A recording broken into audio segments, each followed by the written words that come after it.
Yo.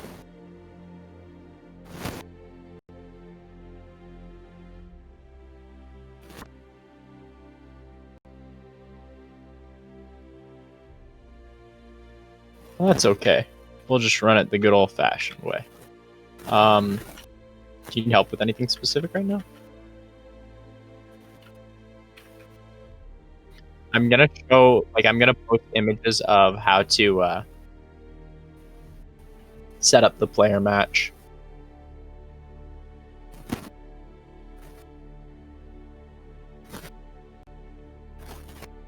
Yeah, I was just making suggestions.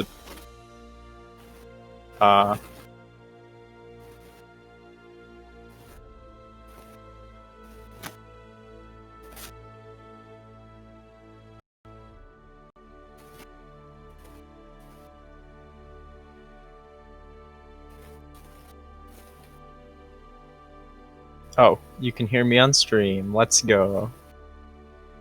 Hey stream, how's it going? I'm just making a guide on how to set up player matches for the newer players, so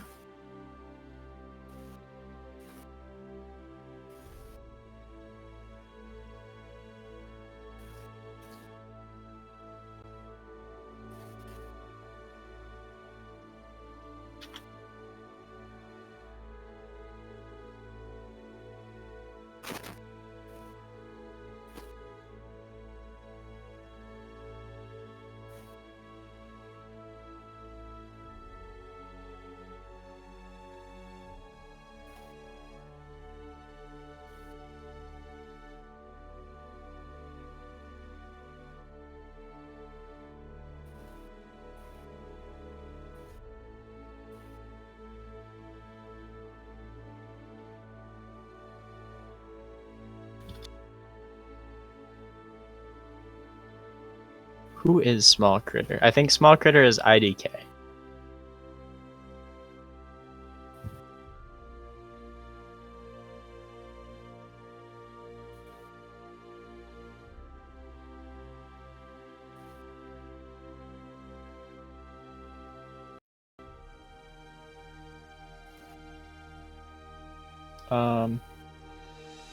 So which match are we gonna run on stream first? I think Apple Beverage versus Zach seems like a really great match. That would be a good one to see. Is that Jawa? I hate that guy. Is that Jack? That guy's alright.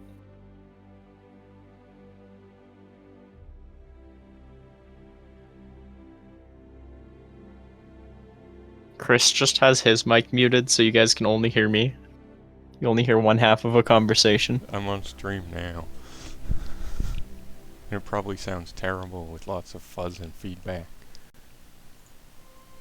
It's okay, everyone loves your beautiful voice, Chris. Not me. I'm gonna eat this Slim Jim. Kidding.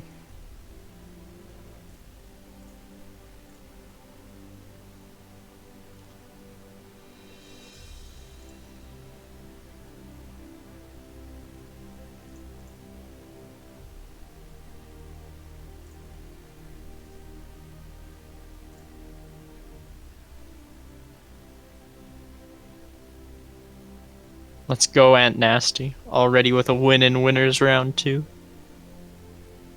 Awesome. Alrighty. The matches are checked. We need to. The next. So we're just gonna run our winners round 1 matches first.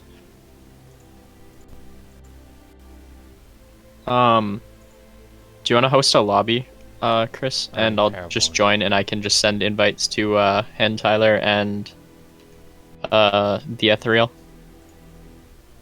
Just a stream lobby, but yeah.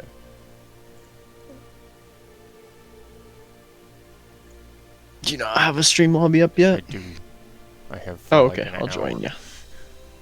Thank you.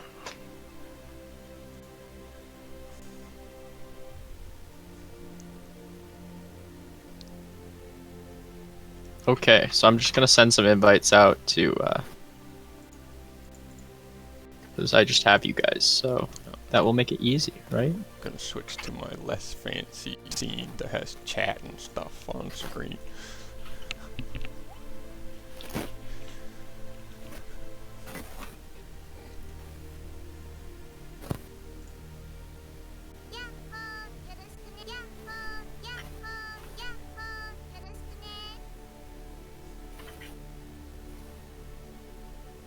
Alrighty, so if you guys want to just hop on Cabo in there, get ready for your match. It's the Elfelt Mirror, starting it off right.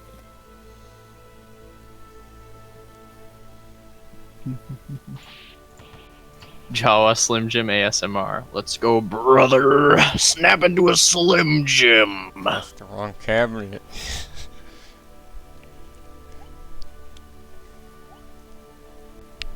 Yeah, that's me. It's crazy. Make sure to follow me on Twitch. Alrighty, so we're gonna get into the first match. It's an Elfelt Mirror. We've got one on the old palette and one on the new palette. So for those of you who don't know him, Tyler is typically a grappler player, which is great because in shotgun stands, Elfelt does have a command grab. However, he will play waifus over grapplers. That is a fact. So this is Calgary versus Red Deer, formerly. Now Edmonton, I believe. So a bit of a city rivalry, I guess you could say. But Elfelt Mirror is going to be an interesting matchup to watch because this character's normals are just so darn good. It's just going to be a lot of neutral with a lot of very high reward buttons. Ooh. And Tyler taking that 5H to the face at round start. Gotta look out for that. That button you can low profile by simply crouching. Tyler can never lose. It's true. His tag is too powerful. Alrighty. Ooh. Blowing up the grenade. No knockdown. A pretty nice air combo. A little bit late on the grenade draw, but still there with the Oki. Oh, but just mistimes the Bridal Express, so it's not safe from the grenade blowing up. A nice dust chain. Ooh, getting the knockdown in the corner. Here we go. Add some potential for big damage if you'd gone into the shotgun stance. All the same, still getting some good reward there. Mash 8. Nice. Now, one thing to consider is that although perhaps the Ethereal is like a more experienced game when it comes to Exerd, like he's more experienced with the Exerd engine and how to play the character. Tyler is a long-time tournament goer, and he probably doesn't get nerves the same way that the Ethereal might. Yeah, waifu game. Getting the black beat to the corner. But as we all know, black beats do indeed play a big role in the game. If you're not teching out of those combos, you're going to be taking a lot of extra damage you don't need to be taking. Confirms into his super, and then goes for a combo after. Sure, why not? He didn't tech. But here we have the super coming back.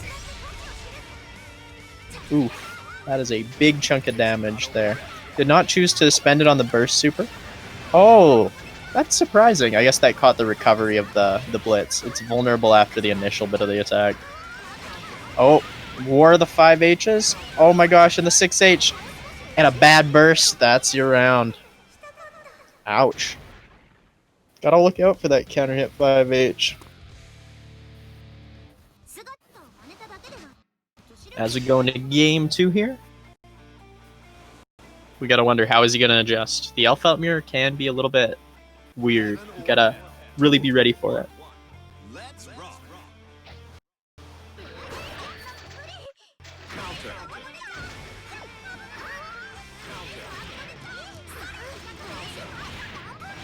Oh.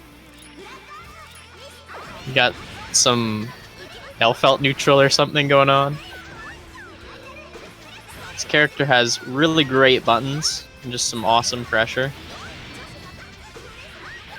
So you're going to see a lot of good pokes around the mid-range, both of them playing around it. But, yeah, real. He's going for some really great pokes for those counter hits. Kind of scary. Ooh, Bridal Express. Break into his close range. It's where he wants you. Good punish. Neutral super, and then frame traps off of it. Wow. Caught the jump. You gotta make sure that you're holding that flawless defense when you're in the air.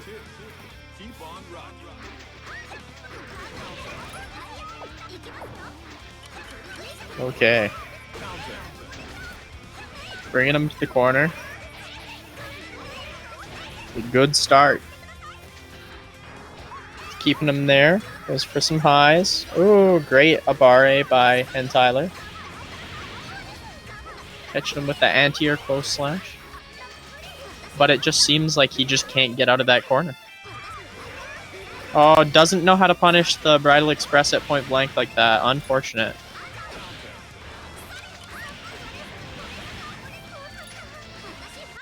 Oh. Remembers to block. Gets counter hit out of his rifle stance.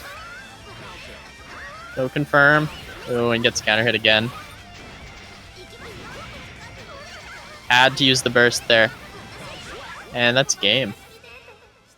2-0 for the Ethereal. I said it right for the first time in the whole set.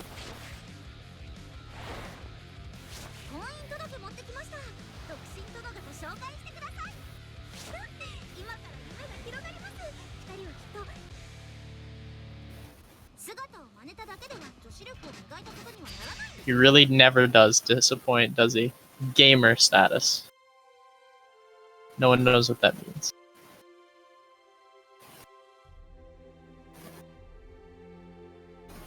Okay, so next up, I think we're gonna put Xcal and Dark Matter up on the stream. So, you guys just want to up in the lobby here. Do you have the lobby link there, Alex?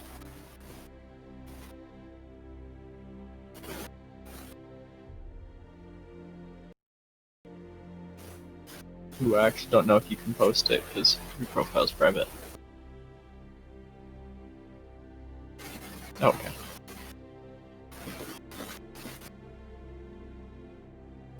Yeah, sure.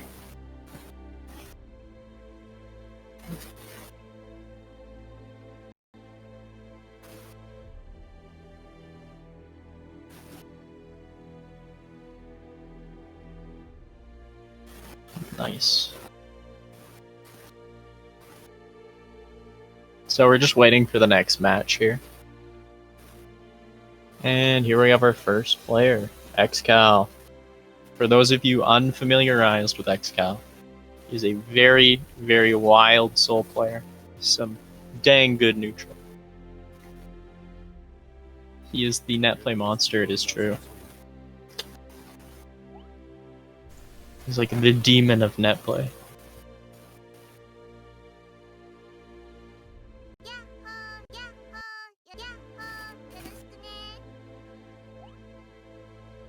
Nope. There we go.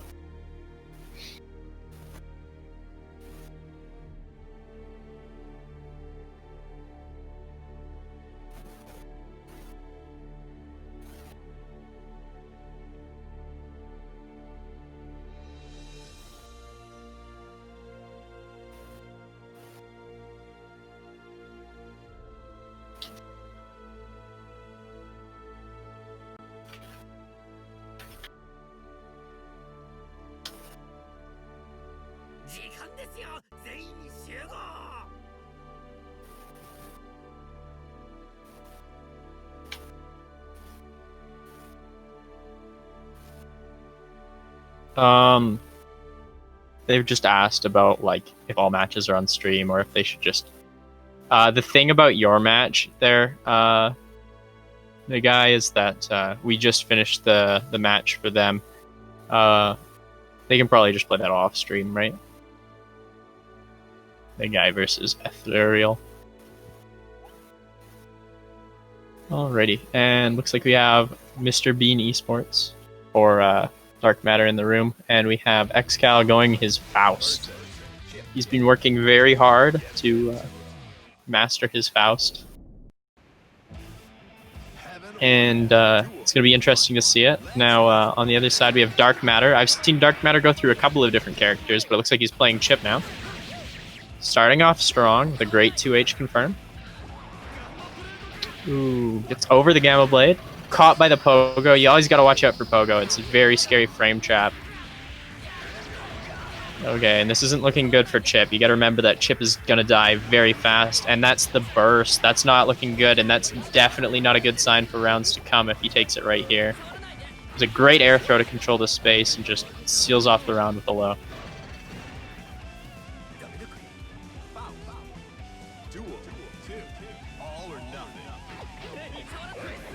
Aw, catching the backdash.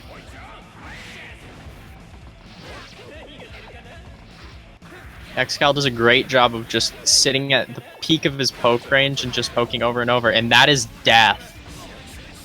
You gotta be very careful as a chip player, as you're made of paper. Oop, a dropped combo. He's just turning me into a liar. That's all he was trying to do there. Gets the donut, so a little bit more health on him. Name Jeff.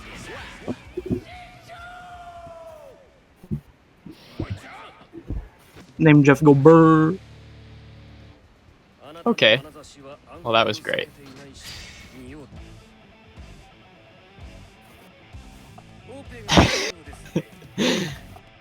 Oh no.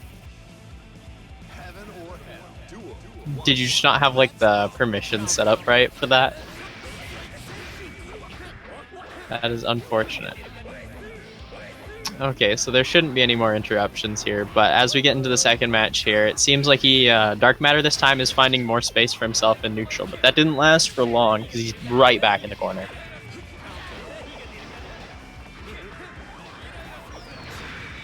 And those meteors, man. The bursts here, he's not getting good luck with these bursts. He's playing well, but he's just not finding a way out. There we go. Back into mid-screen. Oh, but teleports into the door. Don't want to be doing that. There are definitely ways to just basically deal with all of the doors. That was a great just defend, all things considered. To not take as much chip and to build some meter there.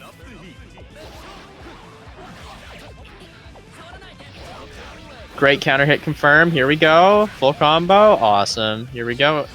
Up to the corner. Xcal saying, get off me, making sure to use that defensive throw. And he's just got him pinned. Tries to blitz, but doesn't bite on it. Doesn't matter. The bomb's going to make him safe in that situation. Good pokes out of Dark Matter. Dark Matter's not going to make this easy for him, but Xcal making it look easy as he IBs into the air throw. He's getting the teleport pressure going, but still getting thrown. That's a big thing. Xcal's really using some great defensive throws. There's an awesome one there, for instance. Still getting clipped by those lows. That low, the triple hit low, very scary. Missed an FDC, but it doesn't really matter. Still gets the throw. Up backed out of fear of the door, and then gets clipped by an air unblockable 5k. Unfortunate. That was still a great showing from Dark Matter, but Xcal taking it. He's really worked on this Faust and made it a threat to be dealt with.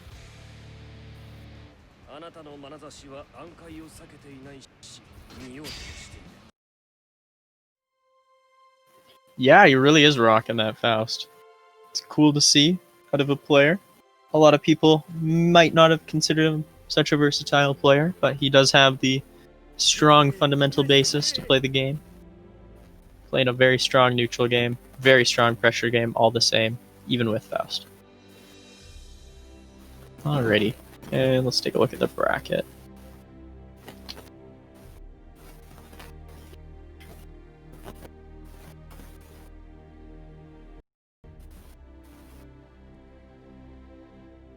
So it looks like we're just waiting for some matches here.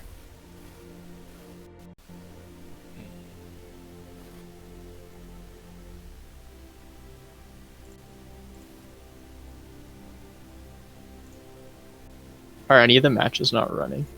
I'm not sure. I think they're all going. Some of them haven't checked in. Oh, okay. So we just had Asian Boy Thunder take a game over Trashaboo here in the bracket. And we're waiting on Keep on Rockin' versus Small Critter. So we're just waiting on Keep on Rockin' to check in, it looks like. Unless he's already playing. If you two are not in a lobby playing each other, then we'll get you two on stream here.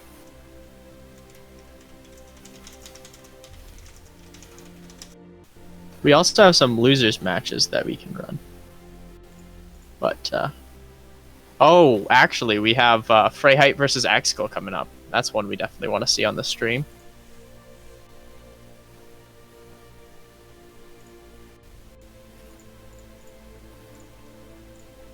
Okay, so looks like we're gonna get Keep on Rockin' and Small Critter on the stream here. Now, I'm not too familiar with Small Critter, but we do know that there's might be a couple of characters that we see out of Keep on Rockin'. He's obviously known for his Bedman, but he definitely has a strong Faust. And then he can definitely run a Venom if he really needs to. And I know he's labbed like many other characters in the cast.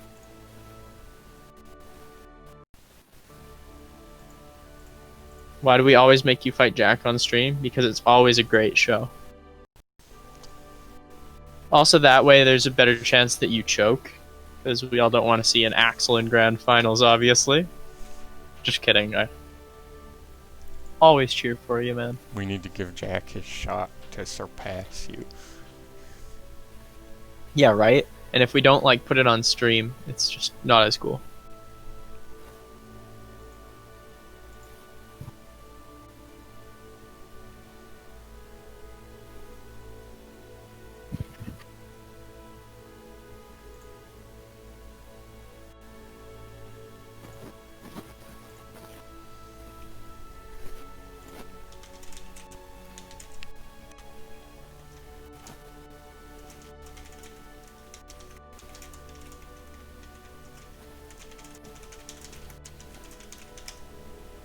Jack is retired. He's retired to Final Fantasy XIV, as has the rest of the anime FGC.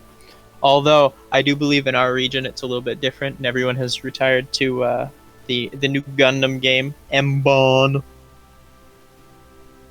I don't know what that stands for. I think it's Mobile Boost on. Maxi Boost on. Close.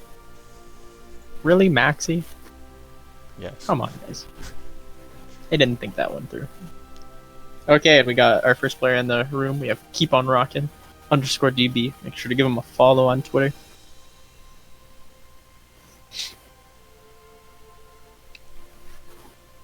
We're still waiting on Small Critter. There they are. It's an Yay. unidentified small critter. They are here. Unidentified Small Critter. Okay. So, oh, he was the Kumhekyun player. I believe he played in our last tournament. Yeah. Well, this should be fun to see. These are two characters who really love to run their Oki, and when they get advantage in a match, they're gonna try and hold on to it for as long as possible and force you to deal with a lot of mix-ups. So I'm interested to see how the round start of this plays out. As we all know, or hopefully all know, Kumhekyun has that 6H, very, very strong at the round start. A very solid option in just about any matchup, but high risk. So we'll see what Keep on Rockin' does and if he chooses to respect it or not. Both players jumping up back. Both want to play it safe to start out. And he's getting his zoning going. Here we go. Bedman has surprisingly good lows, as you see that 2S getting him a poke in neutral. Starting up the pressure. It's really interesting. Bedman can definitely pressure you from a range that's a little bit unusual for this game. It's kind of hard to see and react to all the different points where he just transitions pretty seamlessly between neutral and pressure, but he does it pretty easily. A lot of the time he can keep them standing while he does it, and it looks like that task C, not quite enough to finish, but the task B OTG. Gonna add on the damage to kill. And there we have it, the 6H at round start, the classic.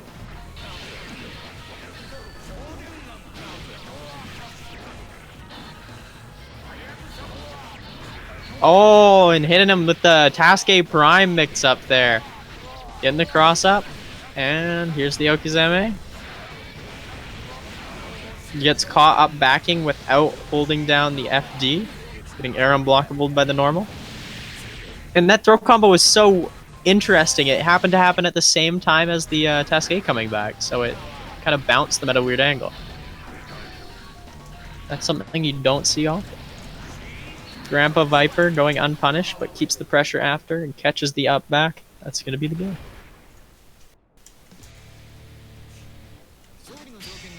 Okay, game 2. Are we gonna see any interesting adjustments out of Small Critter? Looks like he's just not ready to defend against the Bedman. Of course, this seems like a weird match to defend in. Oh, getting the Shinken loop into the Oki. No blocks from Keep on Rockin'. Might have caught him off guard. Not ready to confirm that. Just raw like that. Ooh. Catching the Grandpa Viper in neutral with the Task C Deja Vu.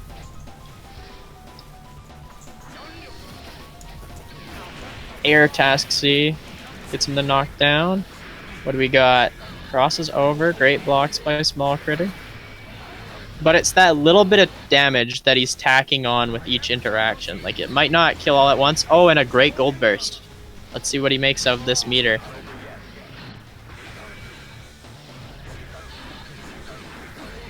Holding on, and here's the big Super Ball. Gets him some serious damage. This might have been his way into the round, but it looks like it's coming to the corner now, and that's not where you want to be against Bedman.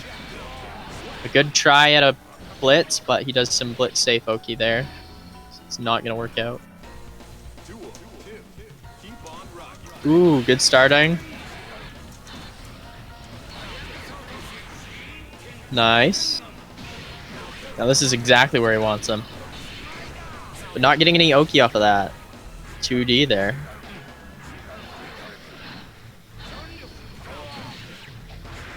Really trying to use the flip kick in the air to change up his arc of his jump. Maybe catch Keep on Rocking off guard. Oh, and the TK Task B. When you have the meter behind that to RRC it, why not go for it? Ooh. Okay.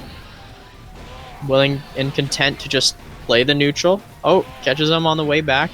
That Task A. That 2S from Bedman just has so much range. Oh, wow. Very unsafe, but he did have the meter to make himself safe.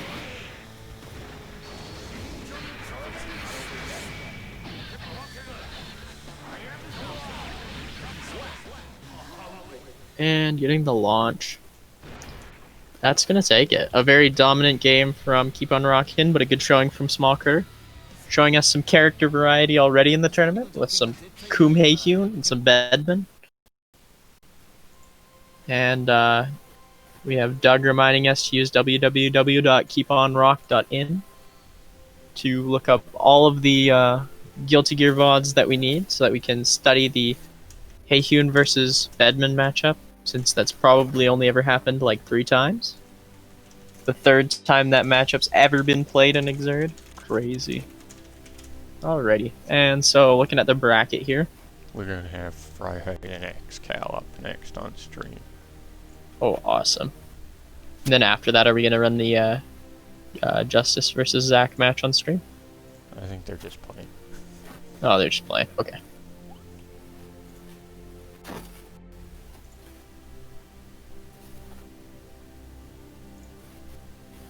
Okay, so we have Freiheit in the lobby.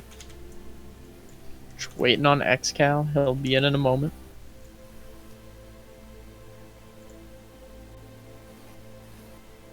Wait, we can hop on stream right now. Do you guys want to go next? Oh, no. Sorry, guys.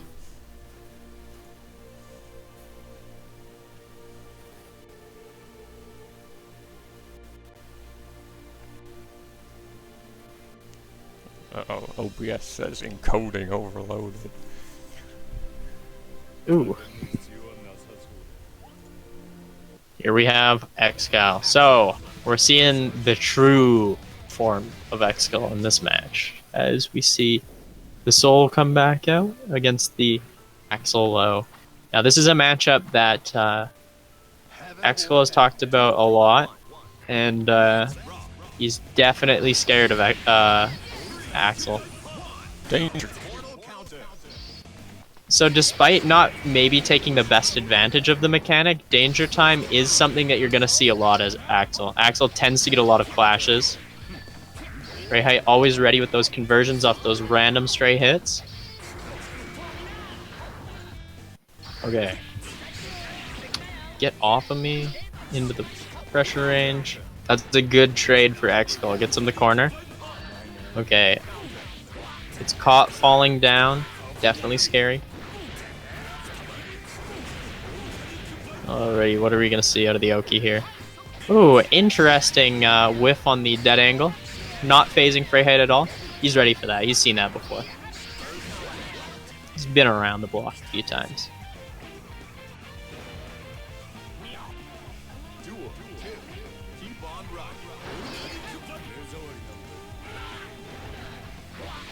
Ooh, same side mix-up from Excal into the wild throw mix-up immediately after.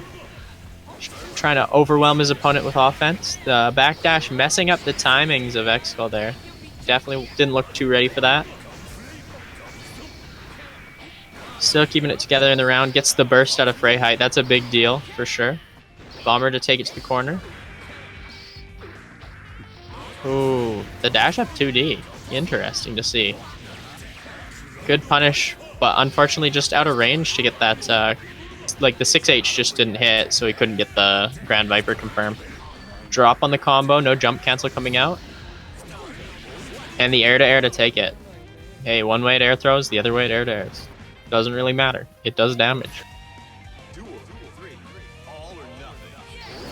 A ballsy round start out of Excal. That's what you want to see. Oftentimes in this player matchup, you see him lose the confidence, but I'm happy to say that he's not lacking that at all today. He's gonna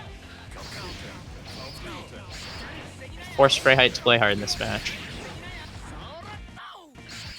Bite. That's big. Soul was not high enough to get the follow-up there, but the commitment to the 2H left him vulnerable for that riot stamp. Oh, using that Kadaka row. Wow. Navigating the battlefield, getting out of the way of all of these chains, catching the backdash with the late air dash JS. It's a big confirm. One more Oki situation here. And no wild throw, goes low instead. Interesting. Great showing in game 1 here from Excal. Gotta wonder what Freyheit's gonna do next.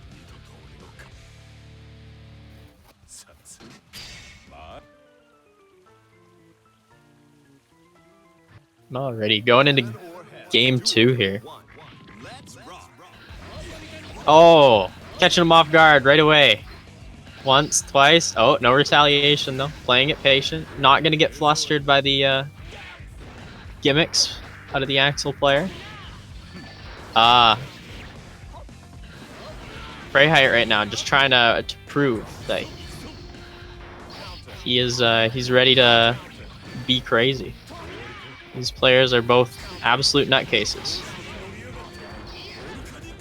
as Guilty Gear players tend to be.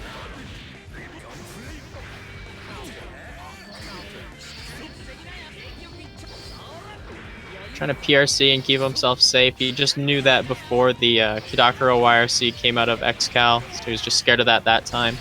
So the threat of it last time definitely leaving it in the back of his head. And that's a great air conversion. That's something that you'll see Freyheit go for consistently, and he hits that way more often than a lot of other Axel players tend to. Always very solid at those odd confirms. He's definitely done his homework. That was an interesting way to time your meaty with the 3P. Some great pressure into the wild throw. Oh, and that's what you want to see is that counter hit Volcanic Viper. Gives you a full combo. Just a drop, tries for the air throw. Fucks up, DPs. And he's back in the match. Kidakuro tries to disrespect the plus frames with the Ben 10. Oh, but the low air throw. He's so solid at hitting those. The meter advantage here and the fact that he has the burst on the table is just... Oh no! But right as I say that, what are you doing? Okay, but also Excal choking it up a little bit. Oh, get out of here with that. And oh, Clip trying to jump by the constant pressure. Just keeping it on there with the charge move. What is it called? That's okay. My brain just shut off. Rensen. There we go. Oh my gosh, and the call out with the anti-air right at the round start. Now, something that you're going to notice is that Freyheit ends up getting a lot of black beats, and that, as a spectator who's not familiar with, especially the Freyheit kind of Axel, is going to seem weird. But Freyheit is so good at punishing you for teching that it's very scary to tech against Freyheit. But at the same time, this ends up getting him a lot of bonus damage through those Black Beat combos.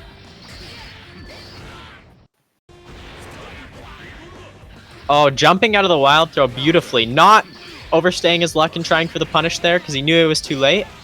Gets the counter hit with the upward follow-up on Rensen into a big bomber loop here. Oh no, oh no, no, no, no, no. That was spooky. Oh, and he went for the wild throw too. He's not scared. He's come to play today. He's put all of the chips on the table. This is the match. Axel really playing hard right now. Oh, but calling out that jump up back off the Kadakuro. The Kadakuro situation there is very interesting because if you try and punish and they just like neutral jump or up back off of the Kadakuro, you can definitely take a lot of damage very quick if you guess wrong. He's still catching the anti-airs. He just ran out of gauge there. He's controlling the meter game so well, even though Axel definitely doesn't build as much meter because he doesn't move forward nearly as much. He doesn't have as much to IB at those long ranges while he's poking.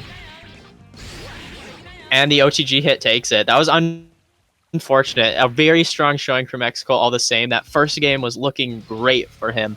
And he even kept his confidence into the third match, which is good to see. We definitely are going to be seeing more from Exco in the losers bracket, but Freyheit moving on into the next round. So now our winners bracket is looking very, very strong, and we've got a bunch of losers bracket matches coming up. What are we going to be seeing on stream next here, Chris? We're going to see Nagai and Ant Nasty. They're both from the same local. BC. Awesome. So this is the North BC players. So this should be exciting. These are some players that we definitely are a little bit less familiar with. So far it's been a lot of players who are more local to us, but this time we're definitely going to be seeing lots of new faces. The guy checking in. Ant Nasty hopping on the cabinet. Awesome. So it looks like Nagai is going Johnny again. He did this last time for the Netplay tournament as well. Nagai has a couple of characters under his belt that he's very solid with. It'll be interesting if he goes Johnny again or not. He's been enjoying playing Johnny a lot from what he's talked about. But he's well known for his Ramlethal, and he's got a very strong Dizzy as well. Just a generally solid player with a great knowledge of the game. And here we have him running the Johnny.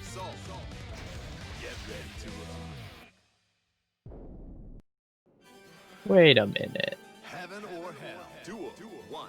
Let's rock.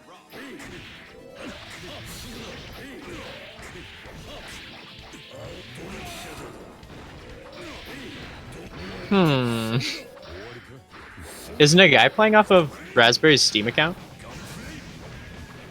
Okay. Yeah, Nagai actually drove 2 hours to Raspberry's house to use his more stable infrared. Makes sense. I was just briefly confused by that. I was like, this isn't Nagai. But this is the right palette. This looks like some Nagai Johnny. Now, this is a matchup I'm pretty familiar with as a Johnny main myself, and it's a very, very, like, fast-paced matchup where both players are going to get punished very hard. The main difference is that Johnny definitely hits for more damage, especially mid-screen. But you, as the Johnny player, you definitely have to show a lot of respect to the Soul player, but not a lot of respect being shown necessarily by Nagai, because he's just got such a great neutral presence, just a solid player. But Ant Nasty showing that he came to play, bringing out those air throws. Once again, air throwing Johnny. Oh, and the cross up. That was excellent. Bringing him to the corner. Not scared. Avoiding that YYRC. You really got to watch out for that. That's just such a safe option from Johnny. Very strong. Oh, and the 2D forcing the whiff on the Volcanic Viper. A lot of the Dragon Punch type reversals in this game do have a problem. where they can't necessarily always hit low profile, especially if it's spaced really well. That's coming into play here. Here's the throw combo. Excellent, and the guy going for the good easy stuff there. He's definitely looking a lot cleaner than the last time I've seen his Johnny. This might also have to do with the fact that because this is a BC versus BC connection, you're going to see a lot less delay. And a great confirm there. Doesn't quite finish it there, but one mix-up away. Blocks the high. Ant Nasty's out, but he overcommits in neutral and gets caught by that YYRC. Always got to watch out for Johnny. He's always got another card up his sleeve. Very scary character. Does not look over yet at all. Ant Nasty is playing very strong. You see these strong air throws out of him and this great neutral play from him. He's just got to take it a little bit further, and I think he'll have the game off of Nagai. And that Mistfinder. Mistfinder is just such a strong tool in this matchup. It just wins against Gunflame. Oh, tries to wait out the burst, but Ant Nasty delaying it just enough. Well done. Ooh, a big drop from Nagai. Here's his chance to get back into the game. Turns to the neutral. Oh, but you just gotta watch out. Johnny just has so many good anti-airs to keep you grounded. Just saying, get out of the sky. Oh, Ant Nasty recognizing that he teched out of the combo. Spending that YRC, trying to force a mistake out of Nagai, but Nagai not biting. And here's his Oki. Ooh, no confirm off that far slash, and it was not a counter hit or a crouch confirm, so that did not combo to the 6H. Doesn't matter. He's just going to YYRC until he's at a meter. Oh, and just weaving out and weaving back in. A great burst from Ant Nasty. It's definitely hard to burst well against Johnny. He's a character who's very solid at baiting bursts. And Ant Nasty not scared to come play with that wild throw in his pressure. Saying, you're not going to throw me, you're not going to mash, you're not going to get out of this.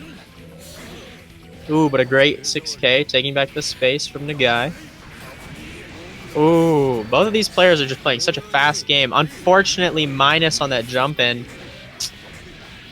Brings him in the corner. This is going to be a hard knockdown. OTG coin doesn't tech. That's good. Oh, but don't try and throw me. I'm going to throw you. Here we go, gets the hard knockdown, spacing himself so that he doesn't get thrown on Oki. Empty low.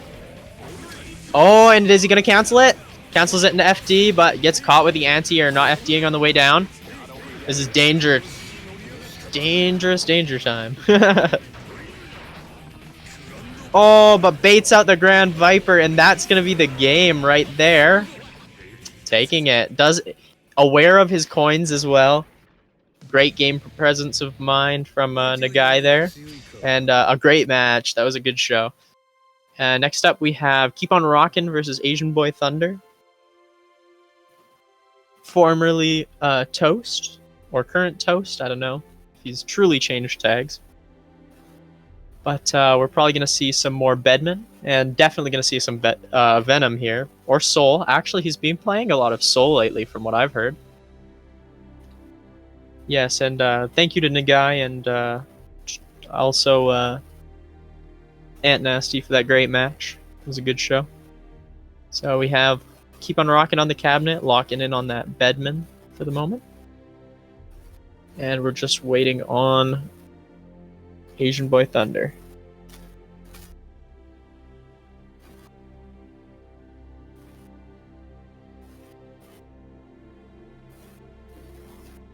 Oh, hey, it's Lazy in the chat. Awesome. We got viewers from Georgia in the chat? That's wild.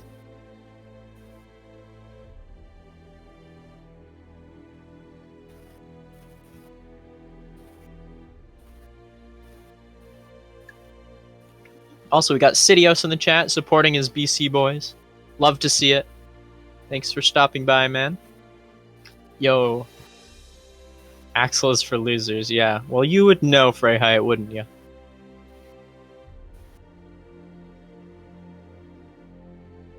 Also, it's going good, Lazy. Thanks for asking.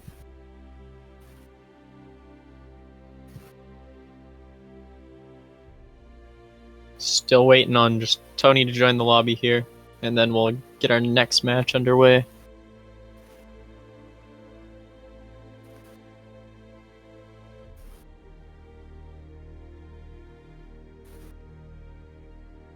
I'm really quite interested in the winner of the match between Hen Tyler and Big Coomer.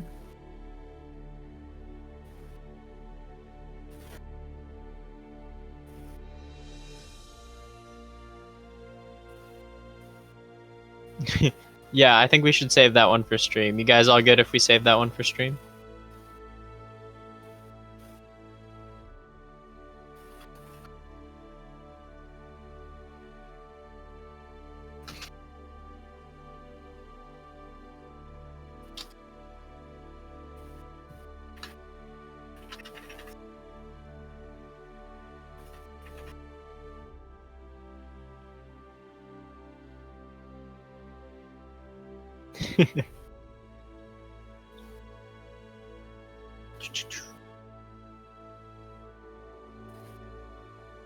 Axel players don't have GFs. I can confirm this. I do not know a single Axel player with a GF.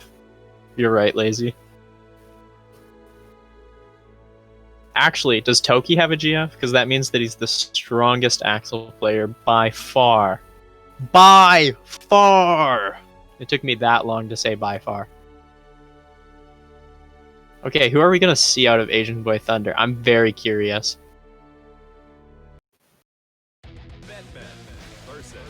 Sticking true to his guns, here comes the Venom.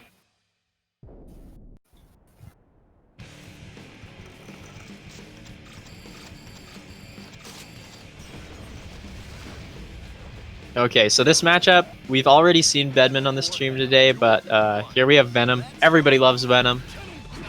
It's gonna be hard to not cheer for the Venom player. Of course, these two play all the time, so you're gonna see a lot of player matchup knowledge here.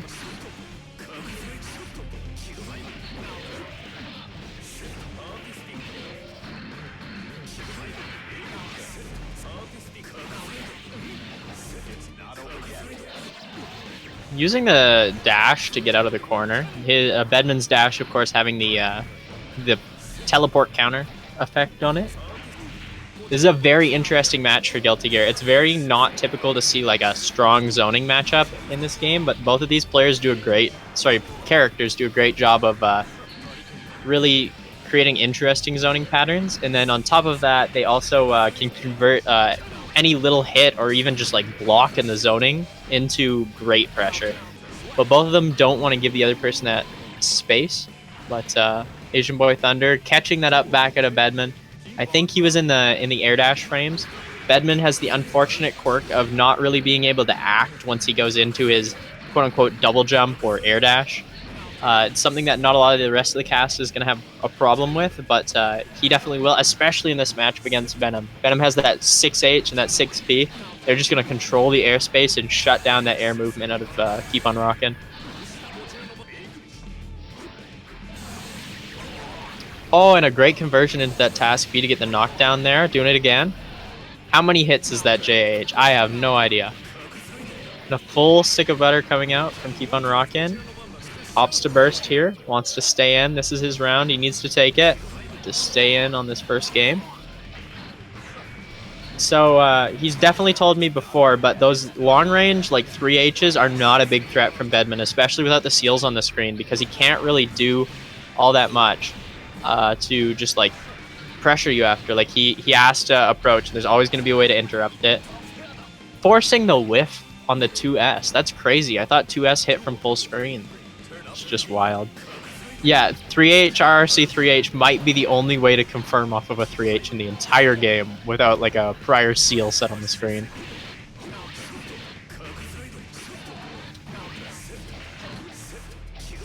The way that he's navigating around these balls is very, very intricate, to say the least.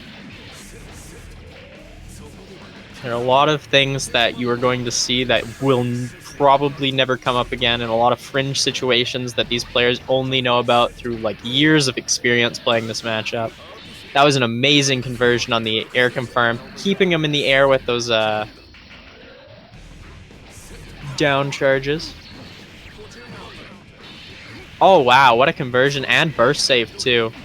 That's gonna take it. That was a pretty confirm into a beautiful burst bait.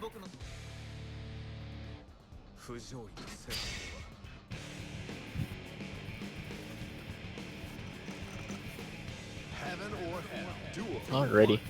Let's rock.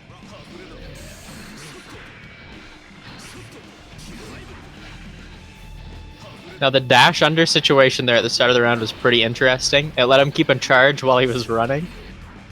Kind of funny, you don't see that too often. You can just turn around and instantly shoot the pool ball. But this match so far has been looking like the exact opposite story of the last set. He's really keeping him locked in there with all that Bedman zoning. Really cool to see. Ooh. The unfortunate thing about Bedman and his seal recalls is that if he gets forced to block, they just go away. So he's not getting clipped by a lot of these deja vus. There's just so much movement in this matchup. You just never know where the characters are going, really. There's a lot of predicting going on. But that K-ball set into JS or JK is just covers so much of the screen, especially the relevant part of the screen that players usually are in, forcing Bedman to jump, which is where Bedman players generally don't want to be, especially without coverage behind their jump. So they're so vulnerable in that. Ooh, missing the throw confirm in the corner. Still manages to get the spaghetti confirm after. Gets a burst out of him, and here's the Oki. Just panics and opts to not block. Probably getting caught out of a jump. Maybe a backdash. Clearing the seals off the screen whenever he can with low commitment moves. Good to see. Knows that he can't get the knockdown there, but just sets up a ball. It's ready to cover the tech. But somehow it's fallen back into Keep on Rockin's hands. Here's the Oki. Off of the throw. What are we going to see? Get your Oki out of here. I'm going to 6P. I have the best 6P in the game. Both players sitting on a lot of meter. No bursts right now. Some great Oki out of... Oh, but Bedman's too short for that to confirm. That was a really interesting setup all the same. Oh, no punish directly on the with task C. Keep on rocking with these great just defends.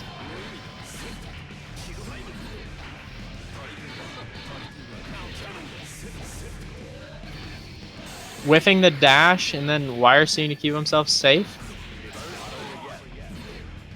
I'm curious to see if... nope, not going to spend the burst on this round. That's what I was wondering. Probably a good idea. Both of these players want the best chance they can going into round 3 here. This is of game 2. Now, both of these players are very solid players, both with like easily the skill set to perhaps win the whole event. So this is a very interesting match. Definitely gonna be a big part of the whole tournament.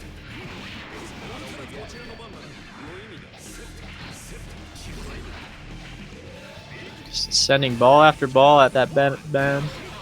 This is big. Not good looking for Keep on Rockin' right now with this life deficit in Danger Time. And Venom's so scary in Danger Time because he can just touch you from anywhere. Manages to live it out, not get hit during that. Oh, that could have taken it right there. He had the meter to do it. Get off of me. Oh, unsafe. No punish. Oh, dear. Baits the burst. If you're going to take a round now, this is like the time to do it. Blocks the cross up. Gets out of the pressure, though. Watching under util at work. Glad to hear it. What we love to see, but unfortunately finally gets clipped. That was some great dodging and weaving, and especially with a character like Bedman who's just so big on your screen. Really great to see. Just like such a mastery of the character all the same, but just can't quite do it. Venom player also very solid. Congratulations to Asian Boy Thunder, who's going to be moving on into the next round of the tournament. Alrighty, and so up next, we're gonna be getting Big Coomer versus Hen Tyler. Everyone's wanted to see this matchup, obviously. There's some great usernames in this matchup here. If you want to see Bedman but smaller, Pangea, you should just simply make him smaller. You have the power to do that. You know that, right? Bedman but tiny. So here we have Big Coomer looking like he's going to play some Eno against Elfelt. These are two characters that a lot of people have an issue with in this game. They're both very strong characters in this version.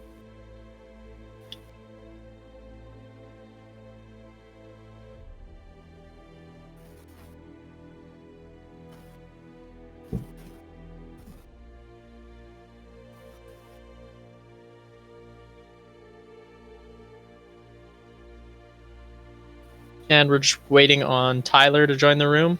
Let's see. Big Coomer saying he doesn't know how to play. I highly doubt that. From a guy named Big Coomer? Come on. We know he knows how to play. Okay, and here we have Tyler. So, as we get off to a start in this matchup, this is going to be an interesting round start. Both of these characters have very strong round start options that counter each other. I'm wondering who we're going to see. I'm guessing one of them will go high and the other one will go low, or we'll just see a high clash. Or nothing happens and I get proven wrong. Amazing.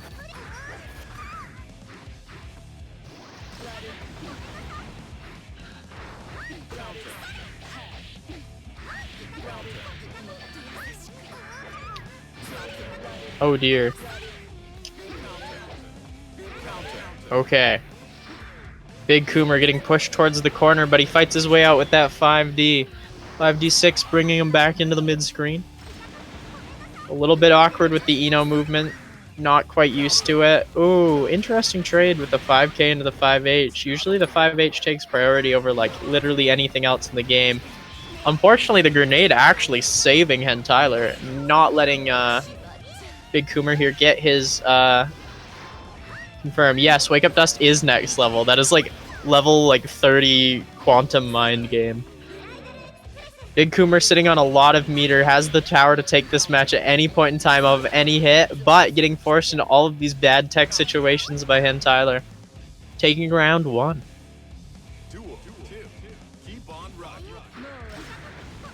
Ooh, blocking the VCL. Okay, Big Coomer looking like he's come out to play finally. Getting that pressure.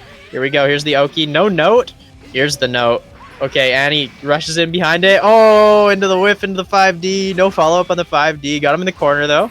A great anti-air out of Tyler. All ready to anti-air that dash. That didn't even OTG. Damn, that sucks.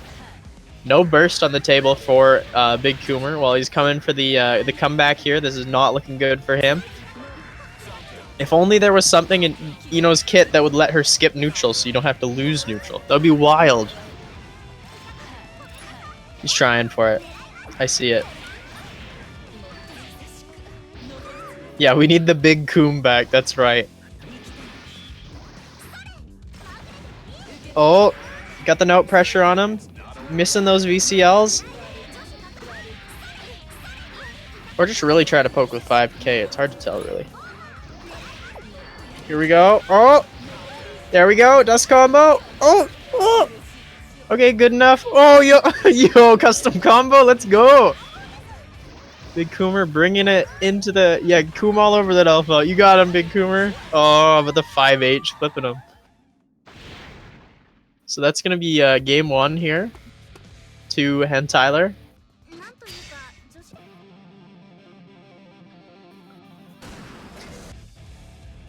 Alrighty, and going into game 2, what are we going to see out of these players at the round start? Both playing... Okay, come on.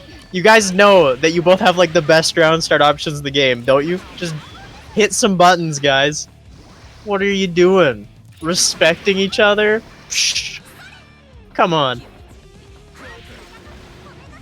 Let's see. Everybody wants to see a real game out of Big Coomer here. Oh, going for the dives.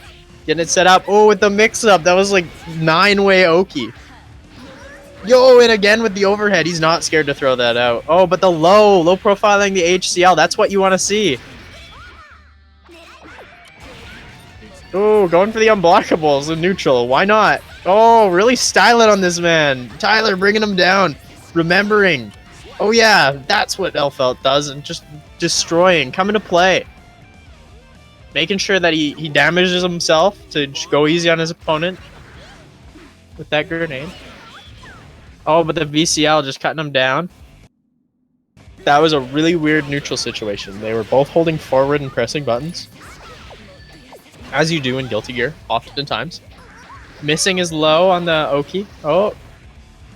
Just keeping open him up overhead. Okay, that's a combo. Let's go. What are we gonna see? Trying to VCL, just missing it. Unfortunate. Oh, the counter hit 6H. And Tyler learning from his match against the Ethereal. Ethereal? I don't know. Learning that that counter hit 6H is a deadly tool. Oh no! This is his final stand, and gun to the face. That's the game for Hen Tyler. Excellent. Well played by both sides. Thank you for the great show, Big Coomer and Hen Tyler. Hen Tyler moving on in the bracket, and that was a good showing for Big Coomer on his way out. So next coming into the stream, are we gonna see? Oh, awesome! We're gonna be seeing Nikki and Zaxi. So this is gonna be the Biken versus Johnny. As like it's in the contract, if you enter an Alberta tournament, somebody has to play this matchup at some point in time. It has to be Biken versus Johnny. It's just the rules. I'm sorry, I don't make them.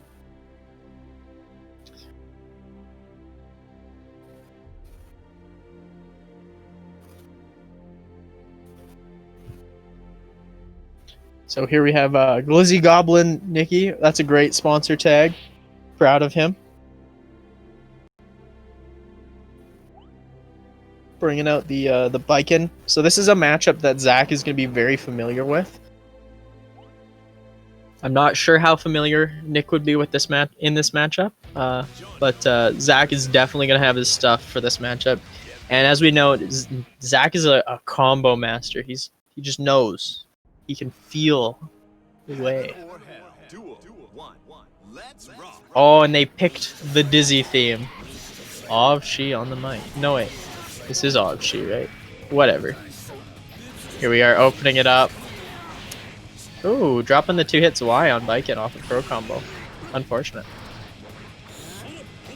Okay, and now we have Biken's back to the corner.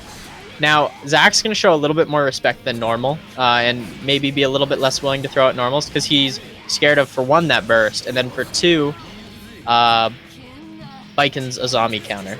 But that was a great conversion into the SDTH, getting him some coins back and getting him big damage early on. Oh, unfortunately can't confirm off the TK's S Mistfinder, but doesn't really matter. He's just going to keep the pressure on him.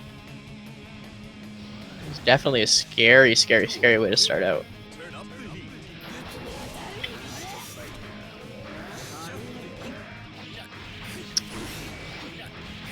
Yes, it is Midnight Carnival. My apologies.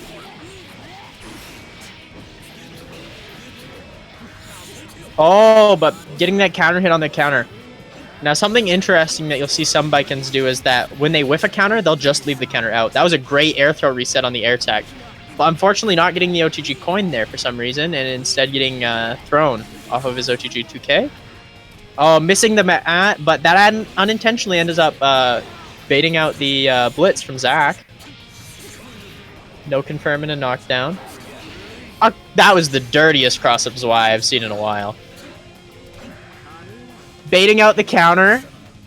And Burst J. Get out of here. Taking in game one. Still a good showing from Nick. Definitely came to play.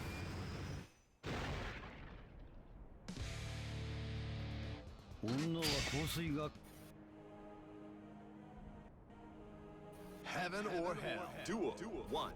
Let's rock.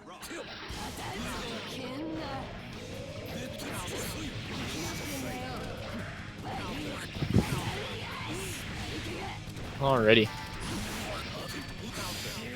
Oh, getting counter hit out of the 6K. Out of the startup with that, both doing 6K, I guess. Zach has level 2 here, so it's going to be a very big confirm off that counter hit. This isn't quite dead, but it's one situation away. Unfortunately, a drop. No confirms off the 2S, just too fast to confirm.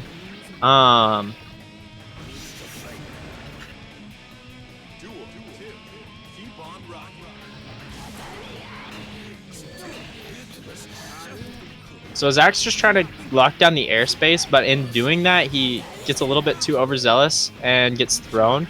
Still misspacing into that throwable range, and Nick taking advantage of it. Oh, just dropping the very end of the dust loop there. Not too big of a deal, but it's looking like corner control is back in Zach's favor. No swings from Nick. Drop from Zach. Baits up the counter. Now a lot of biking. Ooh, didn't go for the command grab there. Just went for the hit, trying to catch him, trying to not get hit by the meme grab. Baits the burst. That was a clean burst bait, and that's gonna be. Oh no, he didn't go for burst, Jay. Going for the mix up instead. Oh, come on, Nick. Oh, but the IV into air throw. Now, something that you'll see a lot of Bikins do is that when they get, like, they do a counter, they'll just hold it for as long as possible, because then there's a bigger chance that if they try and punish with the counter hit, they end up just, like, instinctually pressing a button, and that way if, like, they have to at least earn the counter hit, right? Like, they have to wait out, waiting them out with the counter, so, which makes it a little bit harder. If you drop that counter right away, you kind of don't get those meme counters as often. Definitely good showing from Nick. Been doing well as a player. And next up, it looks like we're going to have Freyheit versus Nagai.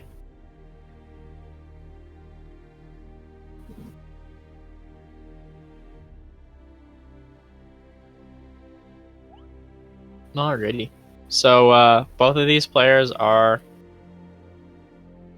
very strong. Been playing for a long time. I'm very interested to see which matchup Freyheit is going to end up playing here. Because Johnny versus Axel is not a fun matchup for the, honestly, either side, but definitely not for the Axel player. Really going to just be forced to trade with coins. But if he does opt to go Ramlethal, that is a matchup you don't see nearly as often. But he is going all Johnny for this event. Love to see it. Okay, so round start coin in this matchup is very strong, so I'm interested to see what we do see as the round start. Indeed, it is round start coin. Reacting with that 6k to clip the jump back from Freyheit as well. And it looks like Nagai really has a great understanding of how to play this matchup. He's playing like very low commitment, willing to block a lot. There's the Ben 10 coming out from Axel.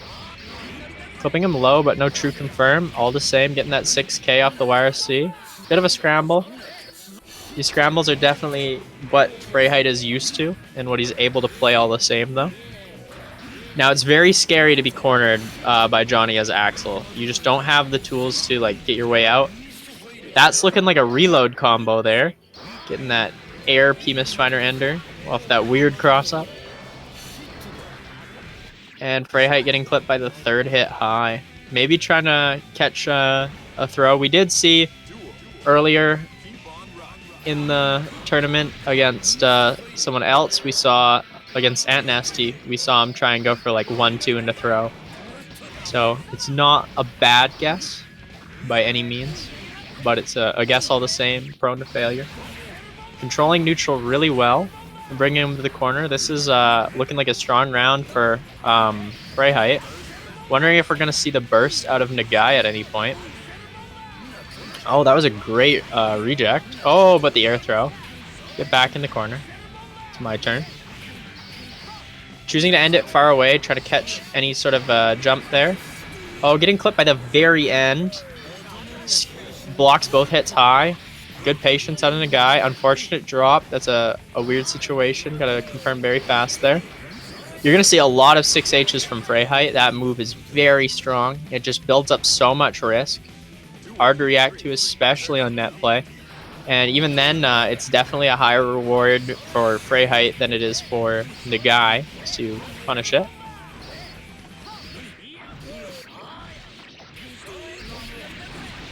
Getting that full damage bomber loop into the corner, into the down follow-up on Rensen, and a perfect out of Freyheit. What a strong round.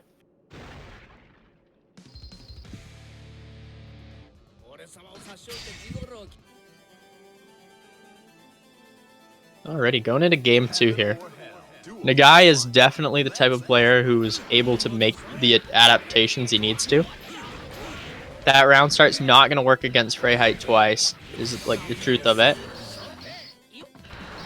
This has definitely been a good round for Freiheit so far. He's already got the burst off of Nagai. That's a very cool setup that he came down with that second overhead really late.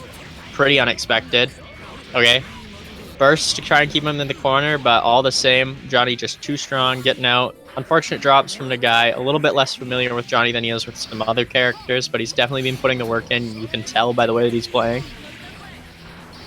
Catching the backdash with that J2S. Oh, no counter hit, so he doesn't get the confirm off of that far slash. And no level 3 either, so he couldn't have got the S-Mist Runner confirm. Smartly choosing not to burst there from Nagai. That would have been a spot where you would see many players attempt to burst, but probably not a good plan. Great 6P. Nagai just staying aware of the timings of Freiheit more than anything. He just knows, like, when are we going to feel something out. The 2H, but nothing off of it. Oh, great, like, neutral safe jump, pretty much. Dodging that Ben 10. Oh, but burst safe. Johnny is really good. Unfortunate. Duel 3. All or nothing.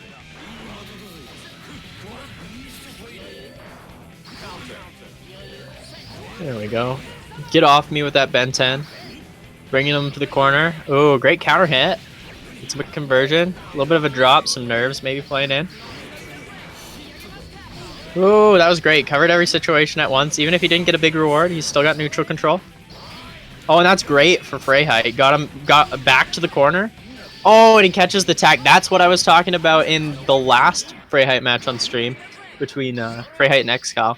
About how you just gotta, like, constantly be worried about those tech situations. It's dangerous to tech against this character. No up follow-up to catch that. Interesting. Ben 10 to trade with the coin, and this is a great conversion. Wow, Freiheit just ready to confirm off of those weird situations. Definitely, like, one of the most impressive Axel players there are in terms of confirming random stray hits. He's done his homework. Still a great showing from Nagai, especially from his, like, tertiary character out of his Johnny. I know that he has been working very hard to get better at Johnny, and, like, he's a very good Johnny player. That is, like, still a huge win for Freiheit. Definitely an upset, and moving him into winners finals. Nagai is still in the tournament, of course, in the losers side. We'll definitely be seeing more of him later, but as we finish up that match, next up it looks like we've got Asian Boy Thunder versus Justice, a Calgary versus BC matchup. We have Justice, the Milia player, versus the Venom out of Asian Boy Thunder.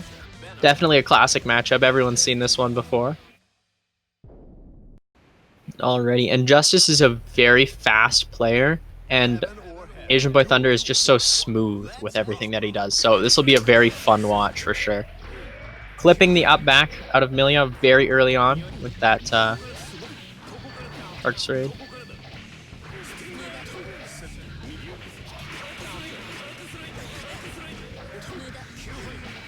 Alrighty, and this Milia just not able to get it started here. Eating a lot of pressure out of Asian Boy Thunder, but here's the start. And the first mix-up works. Unfortunate drop. Gets the pin back, though. That's what matters, really. And here we have the Oki. Oki's himself with that back dash. You played yourself. A great gold burst. This is very dangerous. Here we have Bishop run out. And, ooh! Weird situation. Bishop run out trade. Trying to play with that Bishop run out as much as possible with the teleport into it. Oh, here we go. Ooh, no pickup on that Oki. Here we go. This is a big... Okay. It's a little bit of spaghetti. Okay, but he takes it. Justice bringing that round back. Showing off what Milia's good at. All that great pressure in Oki. Justice is a very, very fast Milia player. Really good at confirming odd hits, of course. Got a really good skill set in Exert here. Ooh. S-Disc into YRC. Trying to open up the neutral. It's a great throw setup. really unexpected. And oh, unfortunately didn't get the bounce on the balls there. Would have given him another bit of pressure. Wow, and just filling the screen with all those Carcass Raid. Stinger into the throw. Okay, backing off. Getting his space. Come on.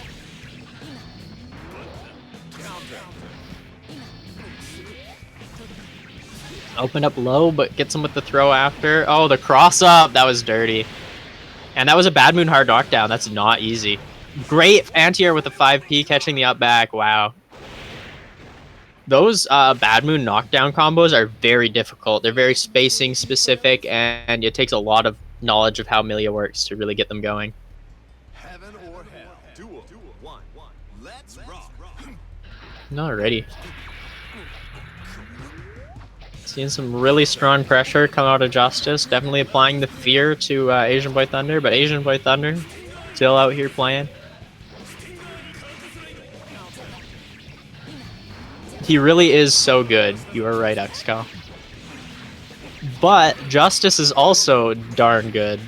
Looking smooth, but unfortunately dropping that confirm. He did not have the pin to get the hard knockdown, so it was not the cleanest situation. All the same, converting it into a pretty clean situation here. Does not somehow pick that up with the crouch into the car. Still needs the pin. There we go, got the pin.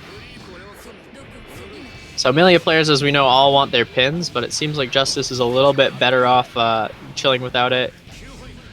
But all the same, still not a good situation here with Tony right over top of it. It's a good situation for him. Got him in the corner, no pin. He's not where you want to be as Millia. Almost gets the knockdown there. All the same, still controlling the situation. Venom has such great anti-airs, he can do that.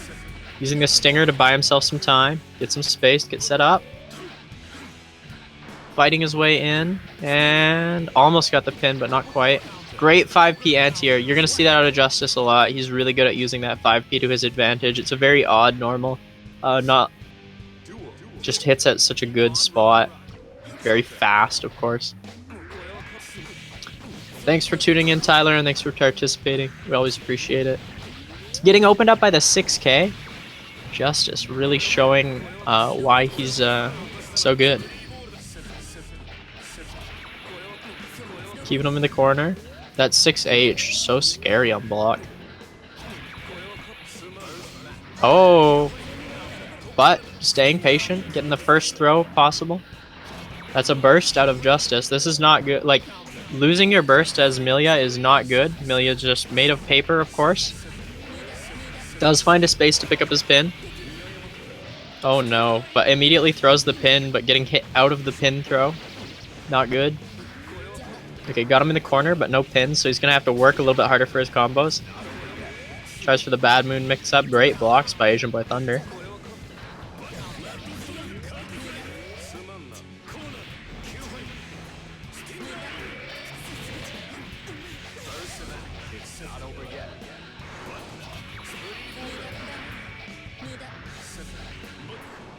Just such a patient neutral out of Asian Boy Thunder.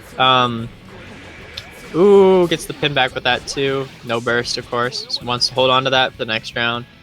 He came close, but at least he didn't let it all go to waste at the end there.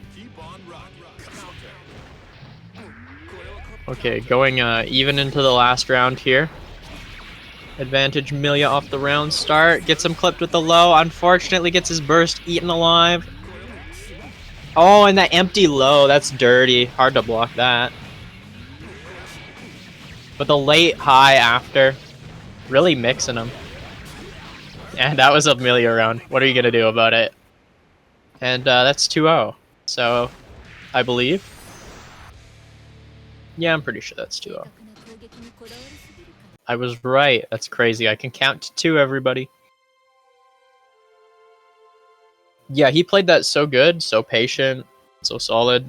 So what do we got up next, Chris?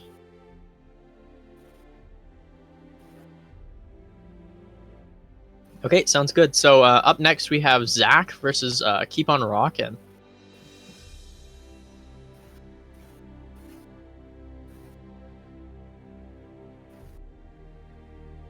We have Justice advancing to winners finals, of course. Asian Boy Thunder still in it.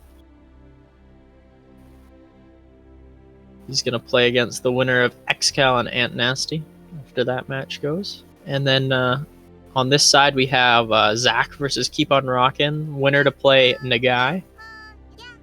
We got the Yahos in the lobby, so we got Zach here. Hey, Zach. Yo, Zach, waste him. If you're listening to the broadcast right now, Zach, you're being encouraged to win. The people want you to win. Make sure that happens. So here we have Johnny versus Bedman, and this is not a great matchup for Bedman by any means. Not that many matchups are.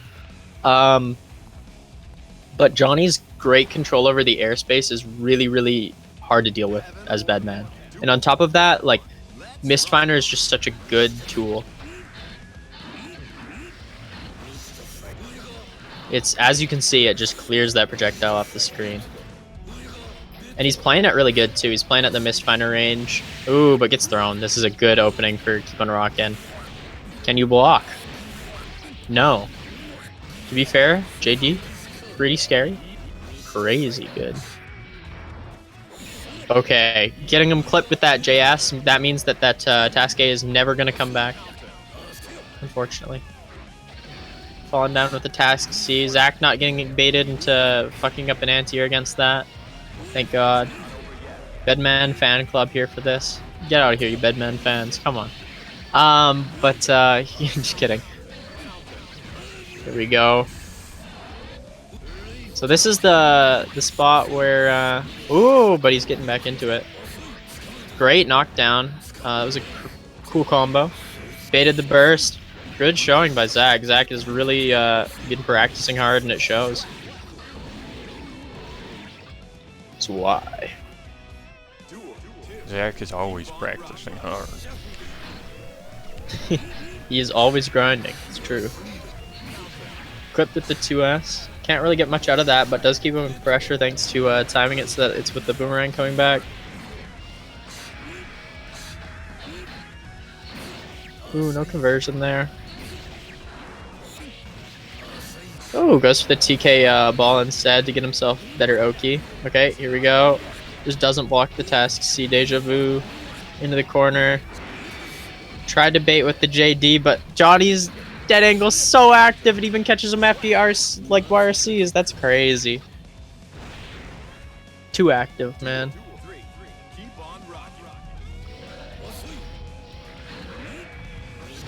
There we go.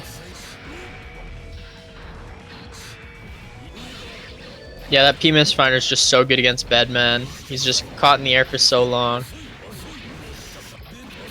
Zach not letting that last round phase him, a little bit too far away to get the one-hit Zwei, or just any hits of Zwei, really. Oh, and he does the heavyweight combo. Baits with the tech trap. There we go. Tries for it again, but not able to time it quite right. Baits the burst at a Doug.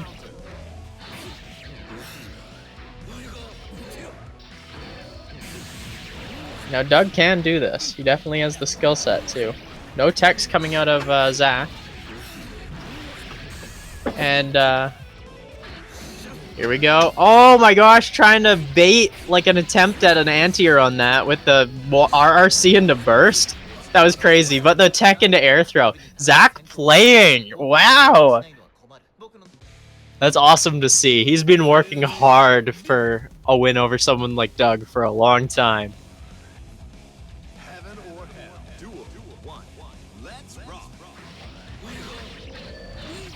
Anti-air's strong going into the start of the match. Zach staying confident. Accidentally corners himself. Not a big deal because he gets the burst bait and the level. Zach really must have heard XCal to waste him in the chat. And maybe not the best match for the Bedman gang to show up for. There we go. And, ooh.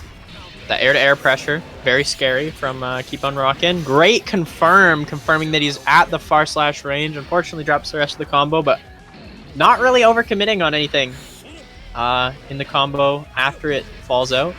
So he's keeping in there. Some great neutral. And then yeah, converts into the pressure flawlessly. Open up by the highs. What a great blitz. Here we go. This is the combo. That's not going to quite be the round, I don't think. Nope, not quite. Okay.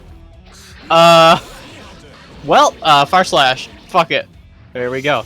That was a situation. Duel. Keep on rocking.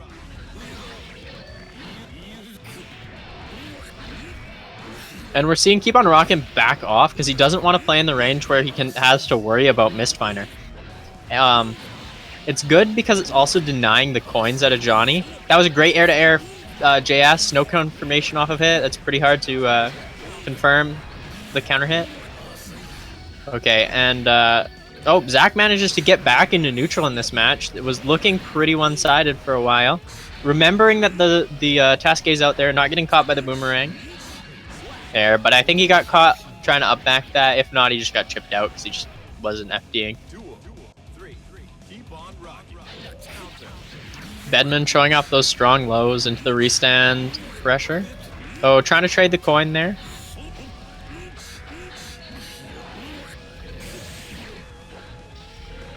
Oh, this is great. OTG coin. Here's your Oki.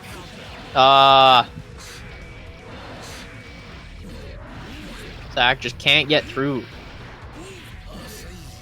Bedman showing off the big brain.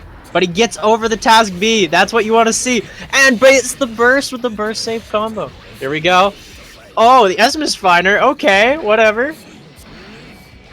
Get mixed. Oh, get schmixed. Okay. Zweihander. And oh! Clipped again! Zach can take this. He's like one hit away. Okay. Great conversion out of Doug. Trying to get that meaty Task A. Not coming out there. Not getting baited into getting hit by the Task C. Oh, and a... Oh! One more Oki situation. Whoever gets hit next loses. Okay, never mind. But it's one hit away for Doug for sure.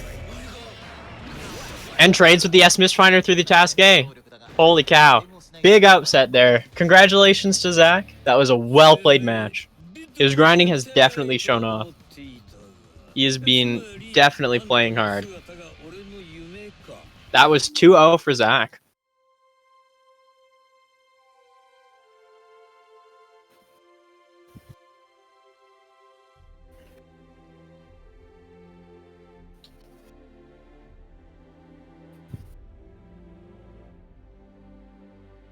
And so that's Doug out of the tournament.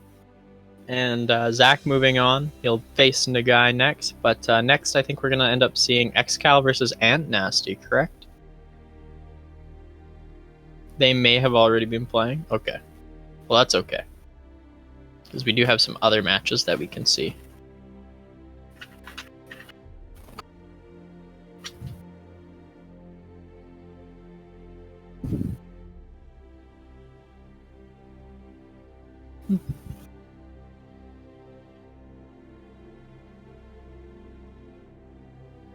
Okay, and Xcal winning over Ant Nasty in the losers bracket here. Moving on. So next up, I think we're going to end up seeing Xcal versus Asian Boy Thunder, correct? Okay.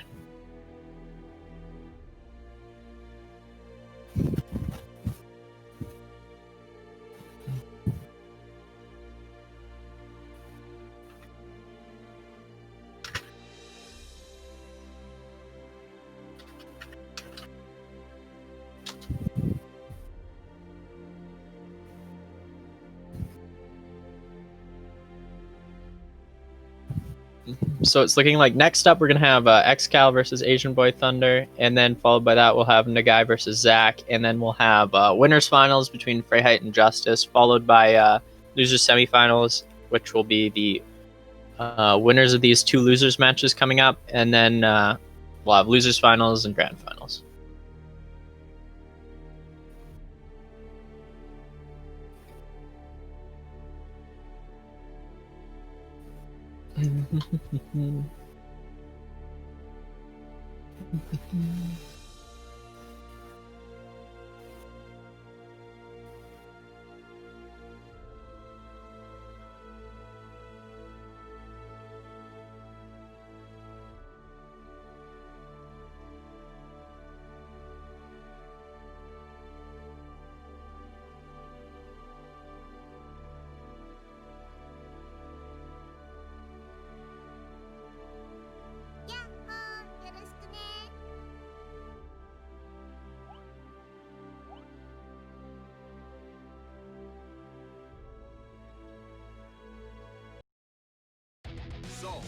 versus Venom.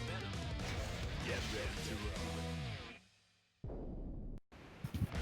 Okay, and Soul versus Venom, another classic Guilty Gear matchup.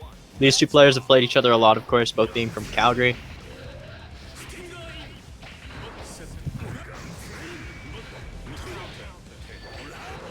Interesting how Exkel's placing himself over the ball. He doesn't want it to be a neutral option for Venom. Oh, wow. That was a great burst bait and a great bait on the 6P. Exkel's showing that he's come to play today. Gunflame fake into the pressure. Almost gets the air throw, but that JH from Venom just hits too low.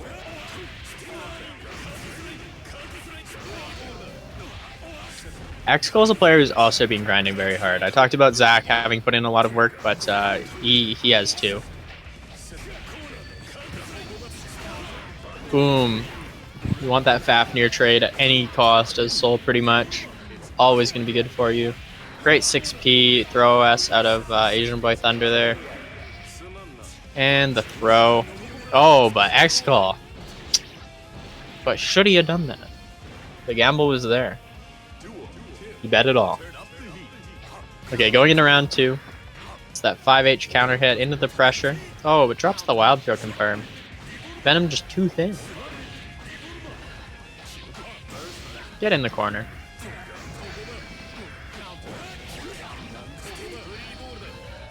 Great neutral jump, but still catching it with the air throw. Ooh, drop on the air throw combo out of Asian Boy Thunder. Teleports himself into the corner. That's where Soul wants you. Ooh, too early on the 6P. Keeping him cornered. Okay, and this might look bad, but we gotta remember that the last round looked really bad for Asian Boy Thunder too. He can definitely make this happen.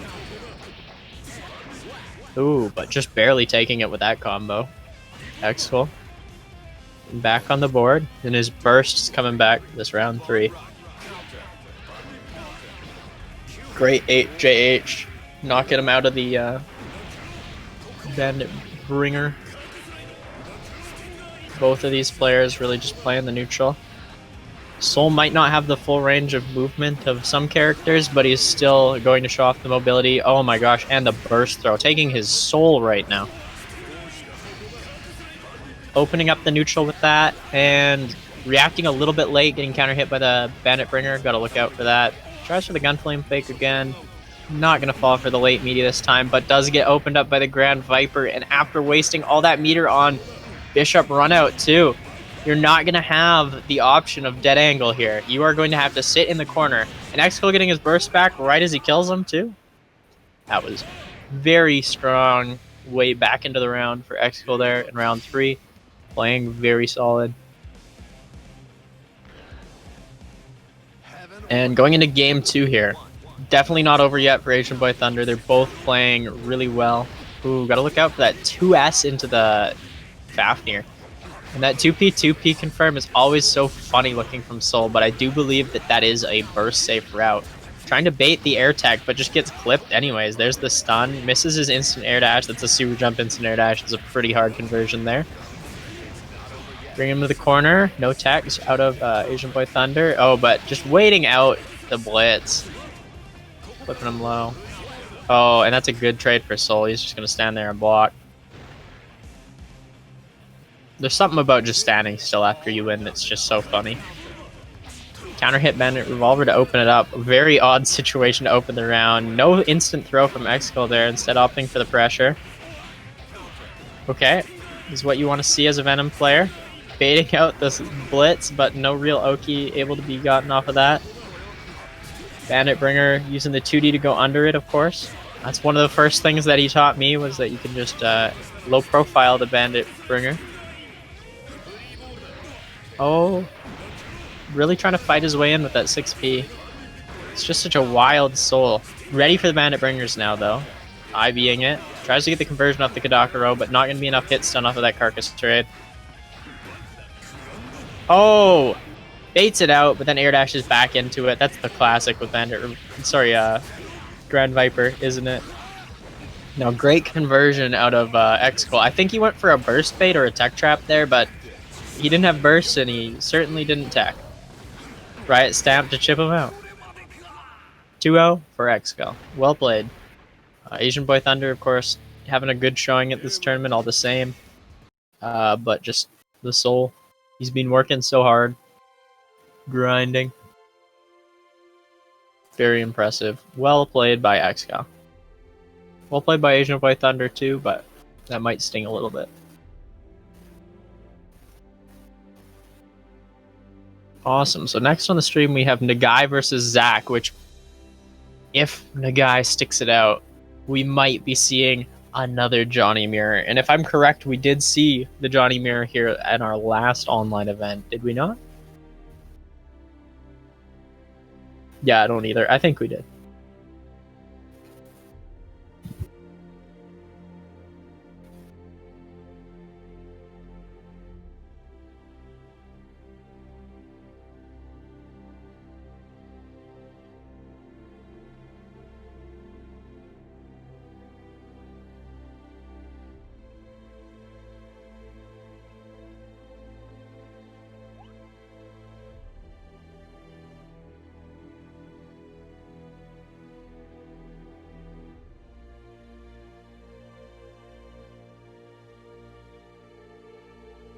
We're seeing during character select, and I'm wondering if he's switching colors because he knows that Nagai also plays the red Johnny, or if he's actually picking a counter pick. Pretty curious about what's going to happen here.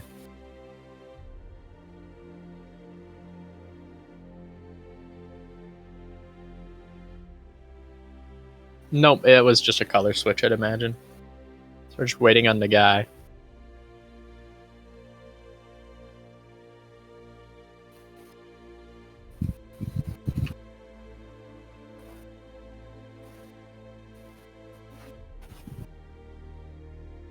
The guy not quite sure how the lobby system works, but that's okay.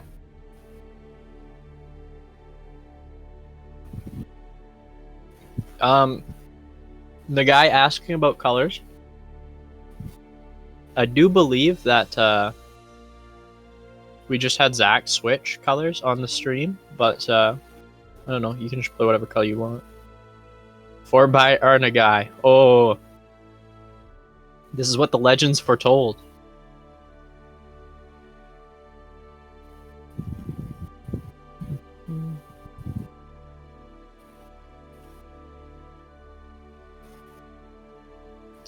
He's swapping colors as well. Okay, so now what would be very funny is if they both swap to the same color. If we see the mirror color out of one of them, that will be pretty hilarious, honestly. Okay, and so Yellow Johnny from Zach. In the left corner, Zaxy! And in the right corner, with his fans cheering from the Twitch chat, Nagai playing the red Johnny with the double fake out. Let's go, Nagai. Sticking true to it. Okay.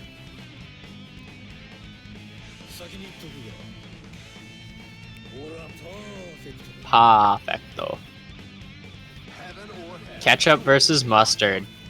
Here we go.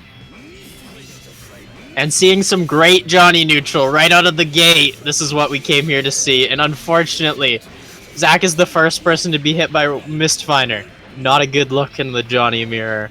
But he's managing to fight his way back into it. No levels off of that knockdown. Random stray coin catching Zach, however. Zach getting the throw. Not backing down.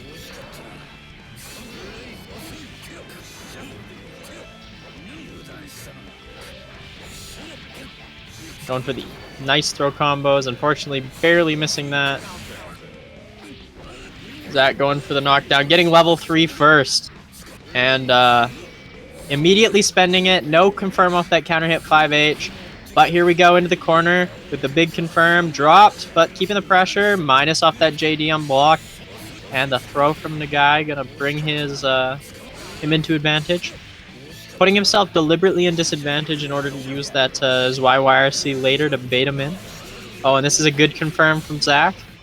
And you know he's got those. You're dead. Burst J. I want off Mr. Johnny's Wild Ride. Let me tell you, when I play this mirror, I also want off Mr. Johnny's Wild Ride. 6k, right through that coin. Stop those coin round starts. Messing up the air throw combo, I don't know why. He just did. Ooh, Zach getting frame trapped by the close slash on block. That's always like very scary, close slash in a 5k. Close slash is just such a good normal from Johnny. And the throw coming out from Nagai. Bring him back to the other corner. And up backing against that. That's going to be some damage. But the drop out on Nagai, you don't want to see that. But he's ready to OTG coin. Doesn't get the level 3 there. The coin did not connect. 5P, 5B, catch the up back with no FD. Air rumble. Both players holding on to their bursts in that second round. That's important. So that they can use it here. So that's a really... Ooh, wow. Hit really far with the back of that. Ooh, missing the coin. That's okay. He's still got neutral control. No throw. Good jump out by Nagai. There we go. Level 3 in the corner. Sayonara. Misses the air throw though. Can't keep him there. And that's what. Oh, misses the SCTH just barely. You see the 5k coming out. That just means that he missed the half circle back. It's okay because he's using his dead angle to stay in this, and he wasn't blocking. Unfortunate. That's going to be the game for Nagai. So going into game 2 here. I'm just definitely scared of what we might see. Zach not even wanting to take a second to think about why he might have lost. Nagai taking a second to just think. Heaven or hell. Duel. 1. Let's rock.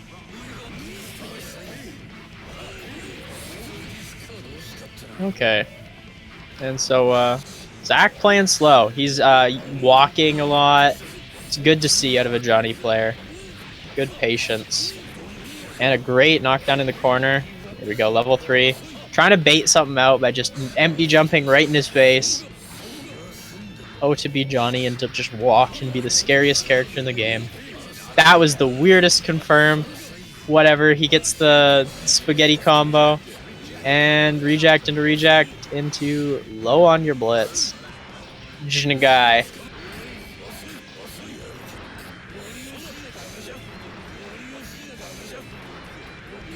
Holy cow, and just unrelenting in this pressure. Opening Zach up. Oh, but a good burst from Zach. Zach knows when to burst against Johnny and when to not burst. But unfortunately, whipping that K missed finer. Come on, Zach, you can stay in this. I'll be biased in my commentary here. I want to see Zach win this round. He worked hard for this one. And the 6P gonna take it. No late air dash out of this YYRC for you. And here we have this again, everybody's favorite part of the game. Zach a little bit late on his release there. Losing the K-Mist Finder Wars, and now at disadvantage in levels. Will we see a hard knockdown? Yes, we will. He went for the good, easy, simple combo. It's what you love to see. There we go, and a great one-hit Y there. Oh, what the call-out from Zach. Jeez. Not afraid. Great confirm out of Nagai. Reject to the walls. YYRC. Why are you pressing buttons? Trying to bait the burst there. Okay. Baited the burst with the IB timing during his jump. Why not? A little bit late on that missed. Oh, he was just waiting. He almost had the meter to dead angle. Holding on to his burst though. Whoa, the 2H with no air dash. Both players definitely. Oh, that was a great conversion off of like a weird hit 5k where you catch them in the air. That takes some quick reactions. Oh no! Zach played himself. That's a good spot to use your burst, denying those levels out of Nagai, I believe. Keep him pressured. This is a great throw. He don't drop those. Look at that. That's a very scary situation just because, you know, you don't want to have them do the late Y to you and you, like, try and throw them.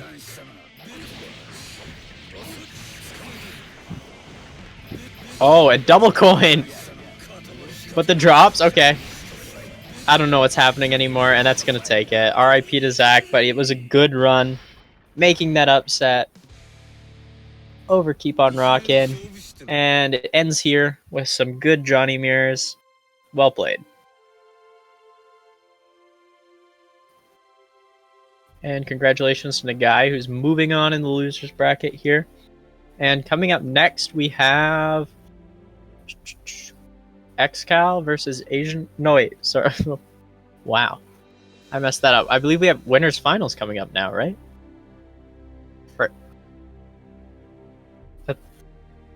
I thought you did winners finals first. I don't think it really matters. I know that Ash has gotten mad at me before for running this in the wrong order.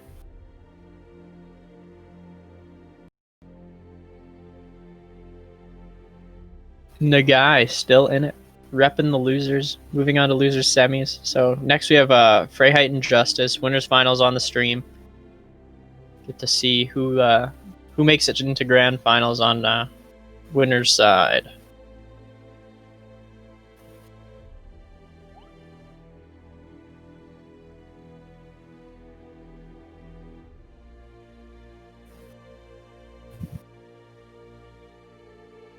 This is a best of 5, the first best of 5 of the tournament. We're gonna get to see 5 straight games of this matchup. Now this is a matchup that is very hard for Axel, in all honesty, but Freyheit has a lot of experience in it, of course. Both of these players are very solid. Justice is a very scary Milia though, and he knows probably how to make this matchup hurt. Of course, I've seen it go either way in their net play sessions in the past, so, you know. Justice is also the reigning champion of our last Dream Arcade online tournament. Indeed, he is the Exerd champion of Dream Arcade 1.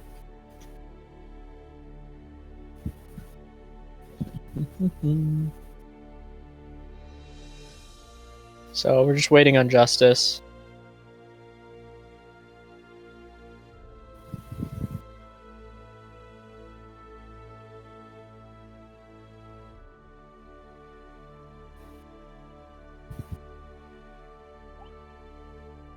And here's Justice. Freyheit pulling out his counterpick Johnny. Just kidding. He's just switching colors. And here we head into the match. Alrighty, both playing their Christmas colors. On the snow stage. There's an air thrown to the corner for Freyheit. Freyheit really making him block overheads. Come on, man. Not cool. It's a Saturday. Nobody's ready for that. There we go.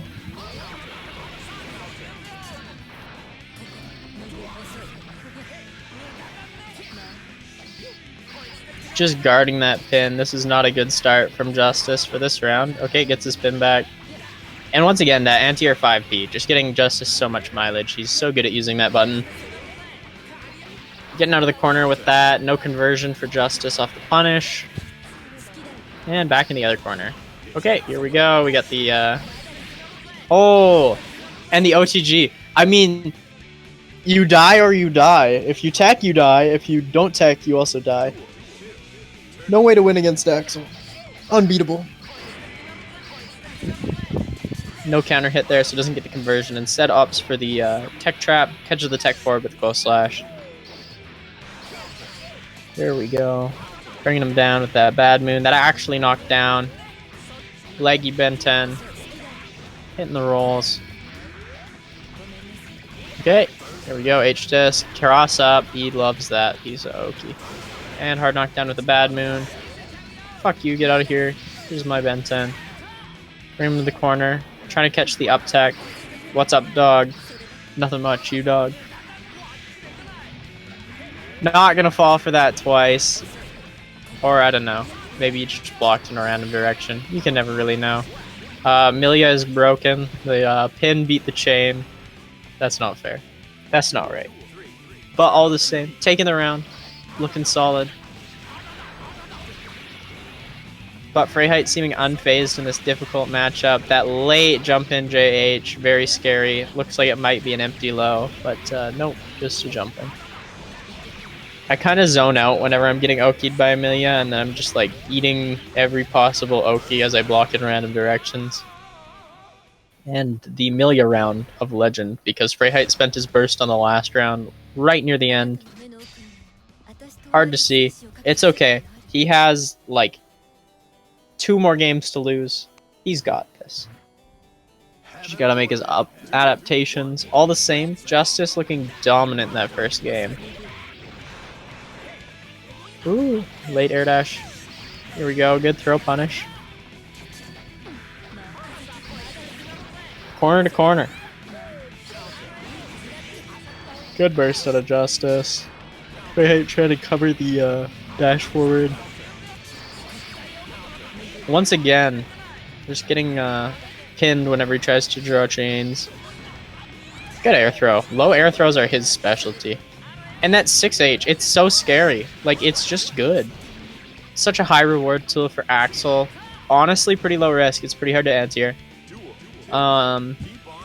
It's darn fast, builds a lot of risk. Keeping him that pressure on him off of that weird angle that he gets with the pin and the block string. Great low air throw again from Freyheit. Good use of blitz from Justice, bringing him back into the corner. The empty low again. Pretty scary to see. Was for the late high that time. Same mix-up pattern he used against Asian Boy Thunder, actually. Oh, no OTG, has to use 2k there, not 5k. Oh, unfortunately press a button in the air. I thought he was trying to bait that. Nice DP. Try to bait the burst. Oh, never mind. Not trying to bait any burst. Just dropping the combo on purpose to get the tech trap. There we go. Forcing the burst out of him. That's what you want to see. Oh, but burst back. Okay, this can go one of 2 ways. Either wins it here, or that was his downfall. Okay, that was his downfall. Okay, but neither of them have a burst. That's the important thing. But this is definitely the harder matchup to win neutral with for Axel, so gotta see how this goes. He's gotta play it perfect.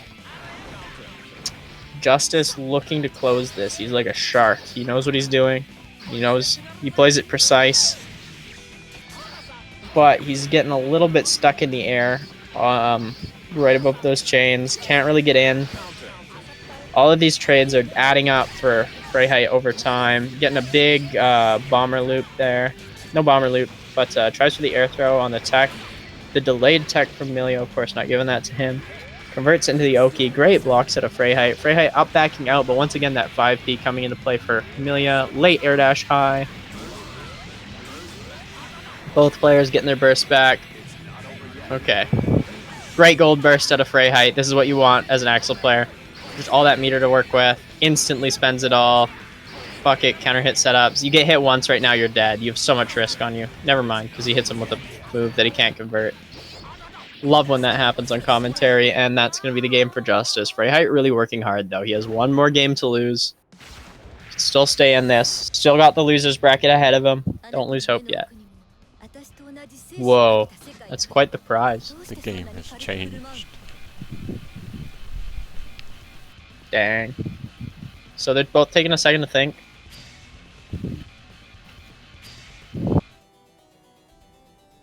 Actually, never mind. They just didn't know if it was first to 2 or first to 3. That's okay. Come on, guys. This is for Garfield Kart. You want to bring out all the stops. That jump back into pin is so scary for Amelia. Not a lot of characters can get pressure like that. It's like her and Kai. That disengage, but also like keep them in pressure.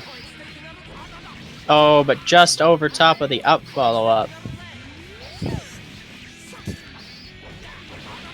Oh, that's an interesting way to get a bad moon knocked down. Great air throw punish. Ready for that from Justice. Oh, trying for the throw, but a little bit too early. Still in hit stun, can't be thrown. Or just in a recovery. Oh, that's gonna flip. Die. Oh! Run up throw. Okay, I was totally expecting Meaty Rensen, but he knows that. He knows. That Freyheit, he's tricky.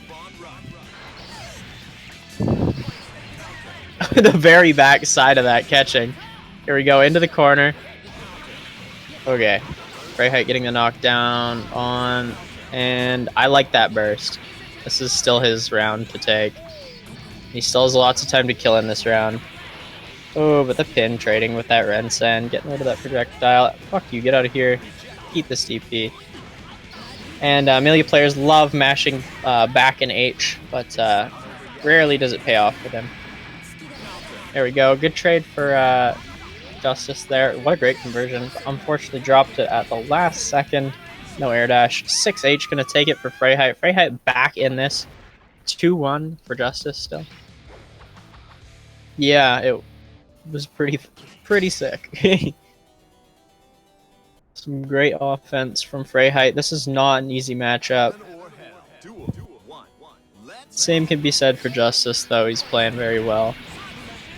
Yeah, he's just going to burst right away. That also gets some control over the pin, which is like an interesting side effect here. Go for that bomber loop. Going for the damage early. Doesn't really care if he bursts out. More just going for the damage. And clipping him, trying to get the pin. He gets the pin, but he gets clipped because he got it. Just resetting.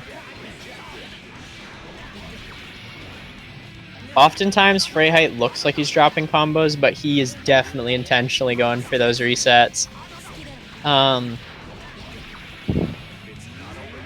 There we go.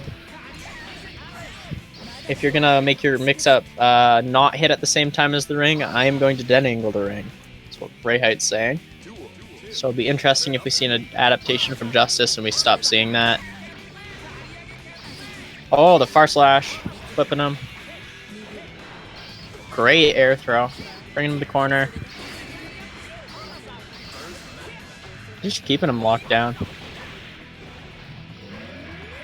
And Freyheit blocking his way all the way out of that. Of course, the pin is back in Justice's hands. Great throw. Blocking the cross up. Gold burst, get out of here.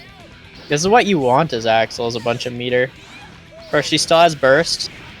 So it'll be interesting to see what he does to deal with that. Ooh. That's some big damage at Amelia. Normally you go for that for the burst safety, but all the same, it's still just going to guarantee you damage. Oh no. He does not have those. Those are hard. DPRC? Nope. OTG into kill. I'm surprised that OTG killed. There's a lot of health to go through. Okay, pull him down.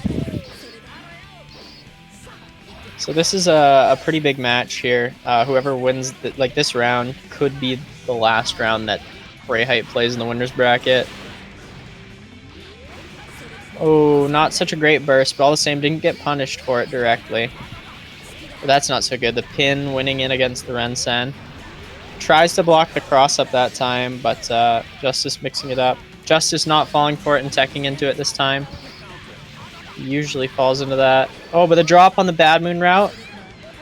And a great punish on that. Holy cow. He was ready. Jesus, that was such a good air throw. Well played by Justice. 3-1 in winners finals. We'll be seeing him in grand finals winners side. He was, of course, the champion of the last tournament, so we can't exactly say that we're super surprised about it, but still, well played by him. A great match. Okay, and so up next on stream, we are going to be seeing Excal versus Nagai. Johnny versus Soul.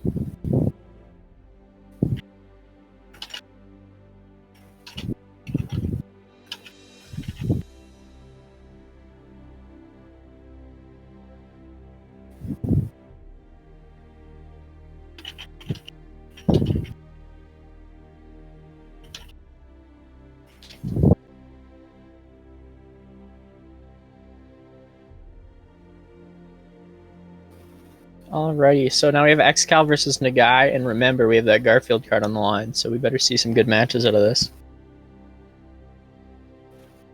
RX Overdose coming into the lobby.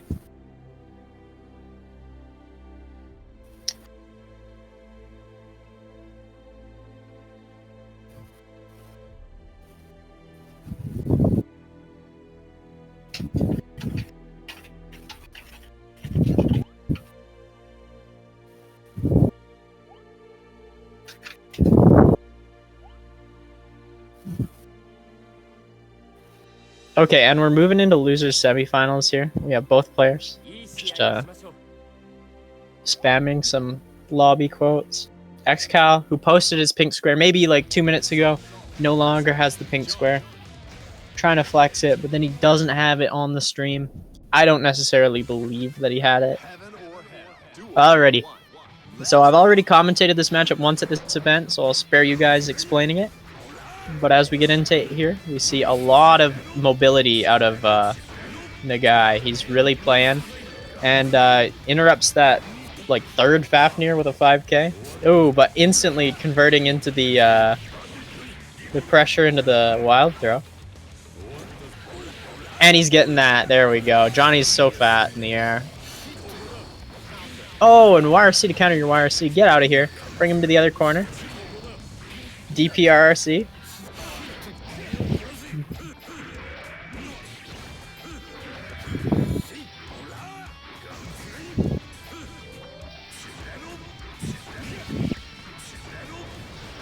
Really making him scared of that Fafnir, trying to get him to retaliate on it, and then mixing it up with the Riot Stamp, but no bite from Nagai. Nagai's been playing too long to fall for that. Bring him to the corner. No stranger to the net play strats. There we go. Bring him to the corner. Knows why hard knockdown for you. That was a very awkward confirm. And he takes it. That was great by XCal. Just staying mobile the whole time. Really showing off big, hard to punish hitboxes. Ooh, and the coin. Breaking the zone with 6k. Just getting right up in your face out of nowhere. Ooh, no confirm. It's all good. Oh, but going right over that. Does he know how to get a knockdown here? No, but the reset from the guy. XCal doing tech buttons against that. Yikes. It was pretty high scaling to go for that anyways. There we go. Fakes the Kadakuro, doesn't actually. And here's the dust loop in the corner. Trying to bait the burst there. Air throw, get out of here. Wild throw, and tries for the air throw. Unfortunately, a little bit early. There we go. Bandit to Revolver. I'm pretty sure there's a combo that's totally burst safe off of a wild throw. Might need meter though. Great pressure, backdashing out before he has to block that coin. Coin, of course, being +8. Gives himself some space with that Riot Stamp. Love to see it. 1, 2, 3. Oh, wow. XCal like saying fuck it. Oh my gosh. YRC to keep your legs there, and then just no conversion off of the Fafnir. Darn. That hurt. And so we almost have the burst back for Nagai. Nagai just staying in there, sitting pretty. Just gonna drop the combo, but back off. Force a panic opportunity. Trying to hit the air unblockable, but getting clipped because Soul JP. Late air dash. Bandit Revolver for the knockdown. That was a good burst. Just guarantee that he gets off of you. Oh, backdashing out. That was interesting with the YRC there. Air throw, recognizing that he's going to be able to tech out there. Clipping him low out of the attempt at the throw. No dash up throws for Nagai. Loves going for those. He is a throw monster. Oh, the throw clash from both players. Wow, and just making him hold that pressure until he's out of gauge. Forcing the chip out. Don't see that often in Guilty Gear, but that's how he's going to take that first game there. That was quite a back and forth match. There was a risky burst in round 2 of that out of XCal, and he just didn't clutch it out. But all the same, he clutched it out in the 3rd round, making it count. Moving into game 2 here. This is not a 1st to 3. This is a 1st to 2. So he could take it right here. Would be nice to see Nagai definitely like push it further, and with a gold burst at round start like that, this is looking like a free round. Of course, using his burst to get out of there, deny some level ups from Nagai, knowing not to follow that up because of the air hit. Normally when you hit a 6H, if they're like standing grounded, you can get like a Grand Viper for like corner carry, more damage, knockdown, but right there, not such a good idea. staying away. The empty low, but not confident in converting it. See, Nagai's very antsy to press buttons there. That's definitely like the type of, like those jump cancel pressure from Soul. You want to get him off of you, and you want to do it however you can, because the longer he does that, the more likely you are to get thrown. It's kind of like when you have a fly in your car and it keeps bugging you, but you really can't like hit it. It's kind of how it feels to get pressured by Soul on your block. And whenever you like think that you're not there, it's like that, and it wild throws you. And well, hopefully a fly doesn't do that. This is not a very good analogy. And here we are back into the neutral. Going right over that gun flame with this YYRC into air dash. Trying to get the air throw, all the same. Clipping the Zwei out of Nagai there. Oh, that was a good time to use your dead angle. Deny all of those plus frames from Soul. He, of course, gets a tech because both hits of the Zwei hit. That did not cross up. Maybe needed to use JK there. Getting a hard knockdown for Nagai. Nagai using the coins to keep him pressured. It's a good trade for Nagai. Oh, and they'll crouch under it into the throw. Tech. Backing off. Trying to bait it out. That JS, though. And here we go. Against the wall. Trying to bait the burst. Bursts on the perfect timing. Here we go. Exkul trying to play ballsy, and that's the throw. That's going to take it. First to 2 match there. 2-0 for Exkul. Exkul definitely making a great run here. Getting some wins over Keep on Rockin' and Nagai now. Definitely impressive. But this means that Exkul is going to get his rematch. He's going to get to fight Freyheit again, and this time he's got 3 games to work with. So if we could get Freyheit in the lobby. Well played by Nagai all the same, showing off that Johnny. Every time that I've seen that Johnny, it's just looked better and better, getting cleaner and cleaner. Eventually, it's going to be like top-notch, top Johnny player. For those of you unaware, he's a master at Ramlethal and Dizzy, especially Ramlethal. And if he, as he gets more familiar with Johnny, with each like event that he competes in, and every net play session and offline local session that he enters with that character, he just gets stronger and stronger, and it's just so cool to see someone work with the character and learn him so fast.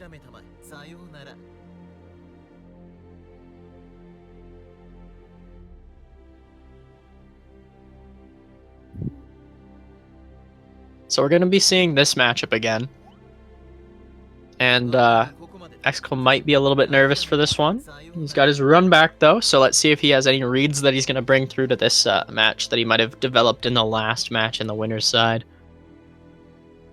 Now their last matchup was 2-0, but he was making it look good, especially in that first game.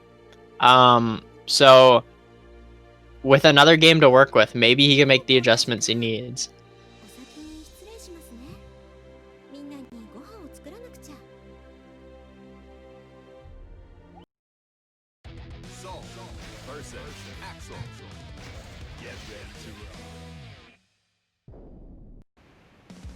Alrighty, and so we have another Axel versus Soul match, of course.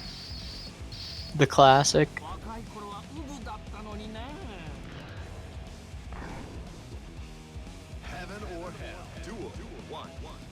Alrighty. Right off the bat, calling out the 623K from Freyheit with the JPs.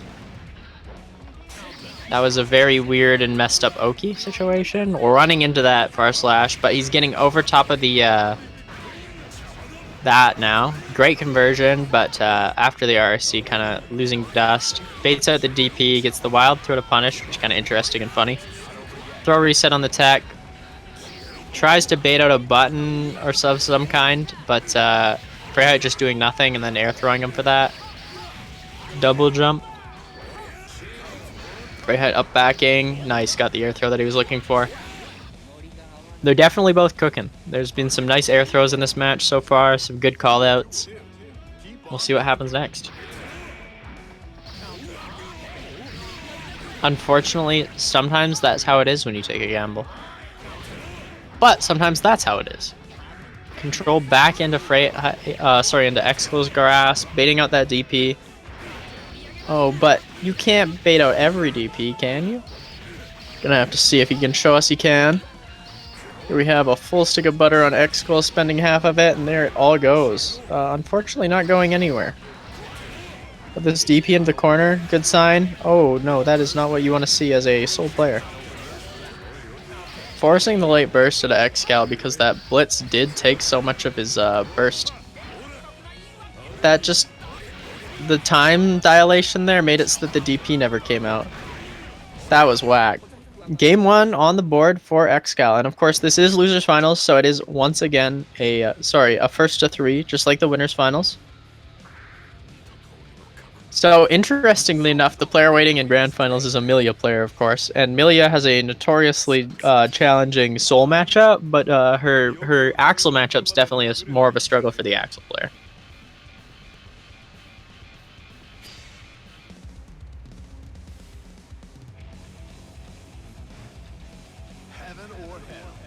And so going into game 2 here was definitely a close game 1. It might have been like 2 rounds into X-Skull's favor, but weren't a lot of mistakes. Both of these players play a riskier burst economy than a lot of players would, so it'll often end up being like they don't get like even a single round, but sometimes it gets them the comebacks they need. Or just lets them seal a round away that they would have otherwise had to give up. Interesting use of RRC. Freyheit trying to punish on the way down, but we all know that's too slow on the jump down. You can still press buttons. X-Skull DPing him, of course. But the Blitz back, take his control back to full screen. Great conversion there. Take the round. And so we're gonna see what happens. Something interesting about X-Skull is that you'll notice that he likes to do like immediate bursts a lot. So if Freyheit does get an opening hit here and he gets his burst back, we might see a very early burst out of X-Skull. Keeping the pressure on him. He's staying at that mid-range really well where Freyheit's gonna have trouble challenging. Once again, the immediate burst, like I was talking about, as soon as he gets the burst back. There's the Bandit Bringer. That was an odd trade. No real conversion out of Freyheit, but Freyheit RRCing to keep himself plus there, catching with the JS on the way down, making himself plus, and then clipping him low. Oh, so worried about the tick throw. PRCs, 2S, there we go, and that's going to take it. That's another round in the favor of... Sorry, that's the first round in the favor of Freyheit, 1-1. Into this first to 3. Really trying to wear out my voice to make me commentate as many rounds as possible.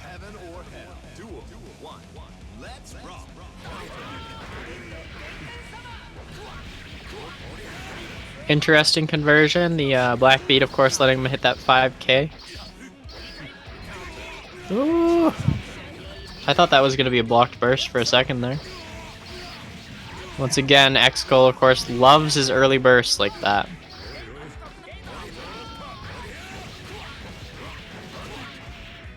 Towards the corner. And the late air dash, of course, catching the throw attempt. Great dead angle. Ooh. Tries to dead angle again. Of course, X-Skull playing very safe because he's very worried about that. Worried about DPRC.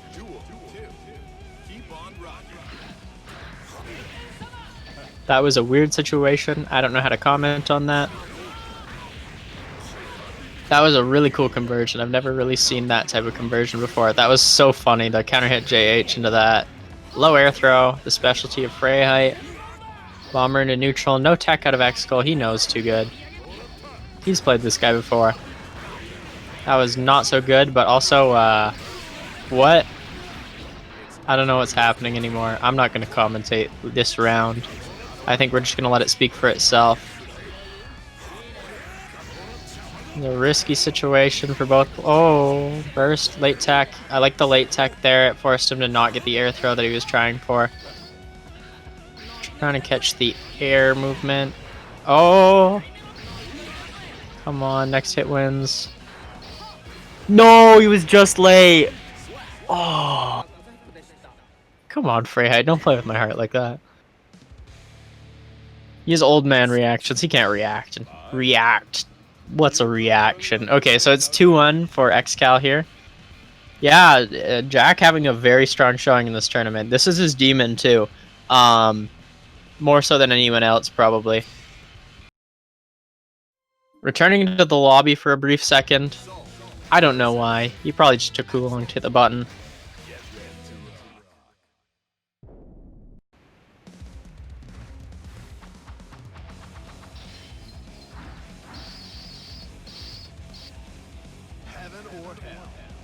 Okay, and so as we head into this next round, we're already seeing control from Jack. This is crazy. He's playing his heart out right now.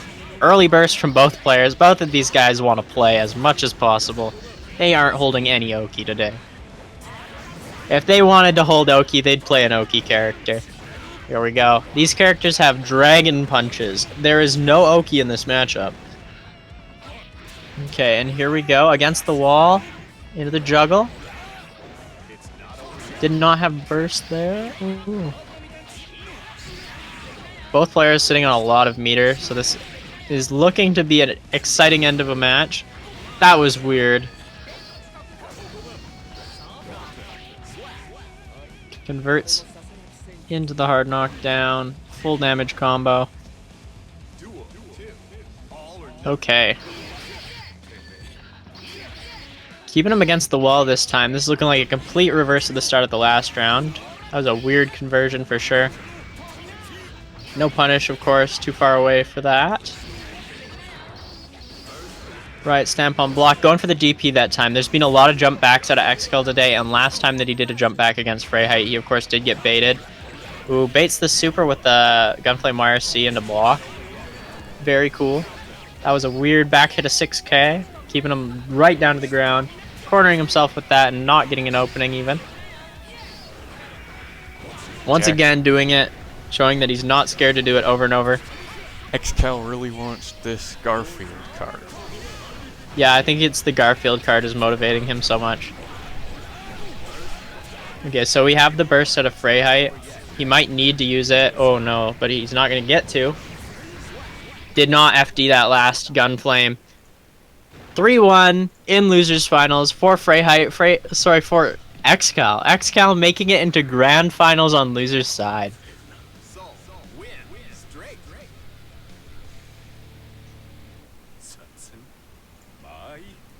So next up we have grand finals. So if we can bring in the champion of the last tournament, Justice, here to try and defend the title against Freyheit. This is going to be a lot of work. This is definitely a hard matchup. The Milia versus Soul matchup.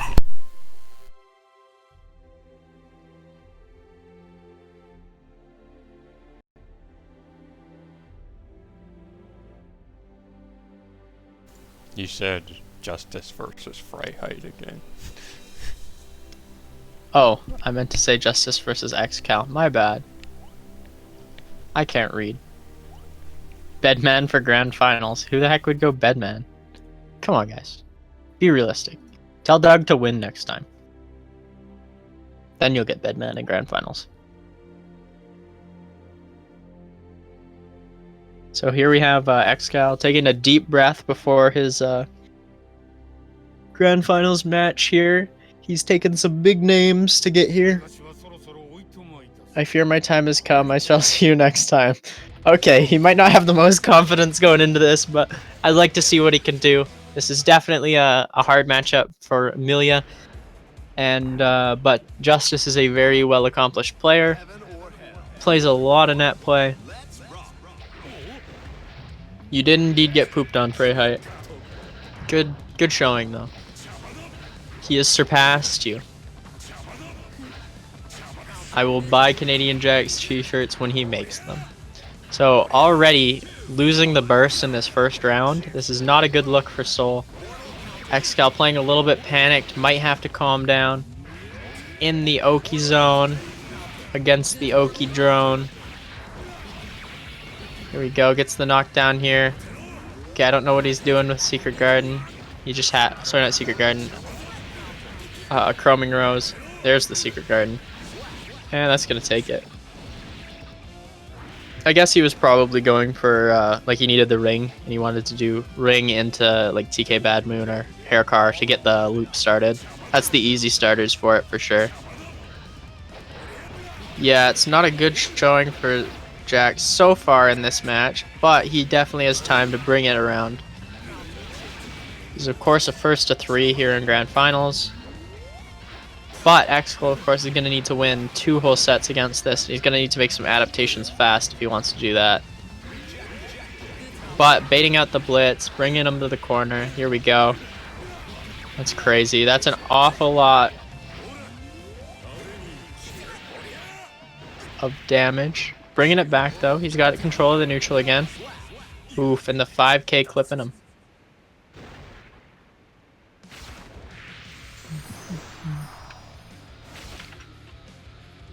Wow. And an awful lot of tech for the Milia with no tech, as he earlier called it. You're definitely going to see some sick conversions out of Justice. He knows what he's doing, and he's got a very, very, very good combo game. He gets a lot of hard knockdowns off of Bad Moon. Not easy to do. You have to have a great understanding of like Milia's combo theory and how to space yourself for it. There we go. Really feeling out the neutral with those 5Ps. It really is Justice's favorite button. Getting that air throw, bringing him down. That was same side, I think, but also it didn't really matter because he did not block. Not even for a second. Yeah, that's what I've commented on before about Justice's play for sure, Zach, is compared to other Milias, he just is so clean about those like Bad Moon knockdowns. Not to say that other Milia players don't go for them, but he just can get them in so many like weird niche situations. It's really impressive to see. And this has just been a really clean round. He really knows this matchup. This is a matchup that a lot of Milia players struggle with, even at a high level. And it's just really cool to see him work really hard on it. Of course, I don't think Excal's out yet, and he's showing off his good blocks. Getting control of the match. He's got him in the corner now. Was that 2S whiff, but then doesn't go for the wild throw after, just goes for some more pressure, trying to catch him up backing with that low 2K. The burst has come out from Excal. Try to keep control of the neutral, and that's an interesting situation to say the least. Okay. Throwing that down, trying to protect himself. Still has the pin. You really gotta like just wait for the ring to disperse when you're against Emilia like this. Oh, whiffing that. I don't know if that was on purpose or not, but that was pretty swag. I'll give it that. The throw, punish off the IB. The creation of neutral.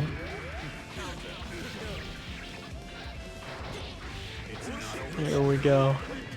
The tip of that hitting, so it makes it safe unlike the previous one on Bandit Bringer. Milia players mashing 4H, nothing new here. Oh, and that's the wild throw. Can he hit this combo? He does. That's his round. He's on the board. Okay, and this is his chance. They both almost have burst backs. That's a good thing for Excal, because you don't want to get Oki looped by this character. Excal not exactly ready for that. But, fuck it, DPs. Let's go. Hit some with the Kidakaro. Just jump back. If he did neutral jump, he actually would have got the air throw there, I'm pretty sure. Neutral jumping and neutral again. There we go, air throwing him. Whiffing that JH. Don't do that shit ever. But a low air throw right back, giving him control back. Great blocks by Jack. Here we have Excal. He's doing that double jump off of it in this match. He's hoping that Justice watched the last match and wasn't ready. But nope. And this is some big damage for Justice. Going for the cross-up, mix-up, dang. And bringing him down with the Bad Moon knockdown. Bad Moon again. So many mix-ups. Is that it? I kind of feel like that's only game 2, right? Yeah, that can't be. Yeah, that is game 2. We're good. We're good. So Excal's gonna need to win 3 straight here to get his reset. That 5P in neutral, man. Beating out the Fafnir. This is all-purpose neutral tool. Neutral 101, press 5P. The 2D under the ring, and that's what every Milia player ever is going to complain about, is that. But the panic burst at Excal. Unlike in his match against Freyheit, they are not anchoring him. Instead, Justice is just waiting them out, willing to just like let him burst and die. Hit him with that hair car. 6H. Nobody knows how to block 6H. Especially not when you're pressing buttons. Here we go. Yeah, I'm saying, Zach. He has the craziest 5Ps in North America. Not baiting out the reversal. Getting clipped by that. This is looking very good for Justice, but it's not over yet. What can XCal make happen? Come on, man. Wild boys. Oh, but the 6H, 6P6H. Here we go.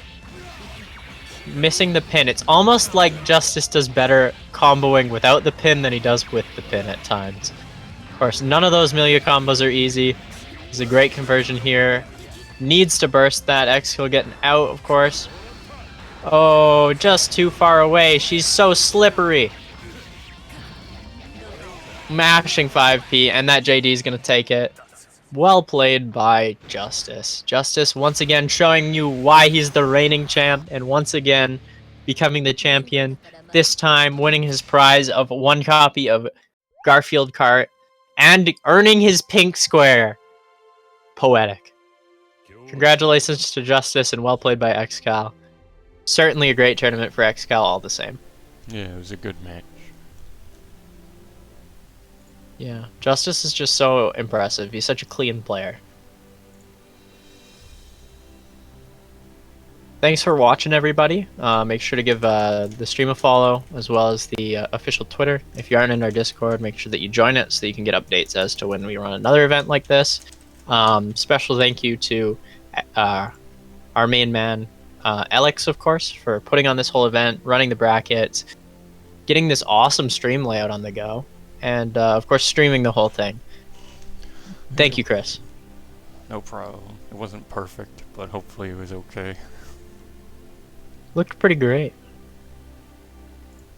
So everybody talking in the tournament chat about how their Freiheit fan club t-shirts are now in the garbage, and we are now a member of the XCal fan club. Let the haters know. Thanks for watching, everybody. I'm Jama, and I'm signing off. Thanks for watching.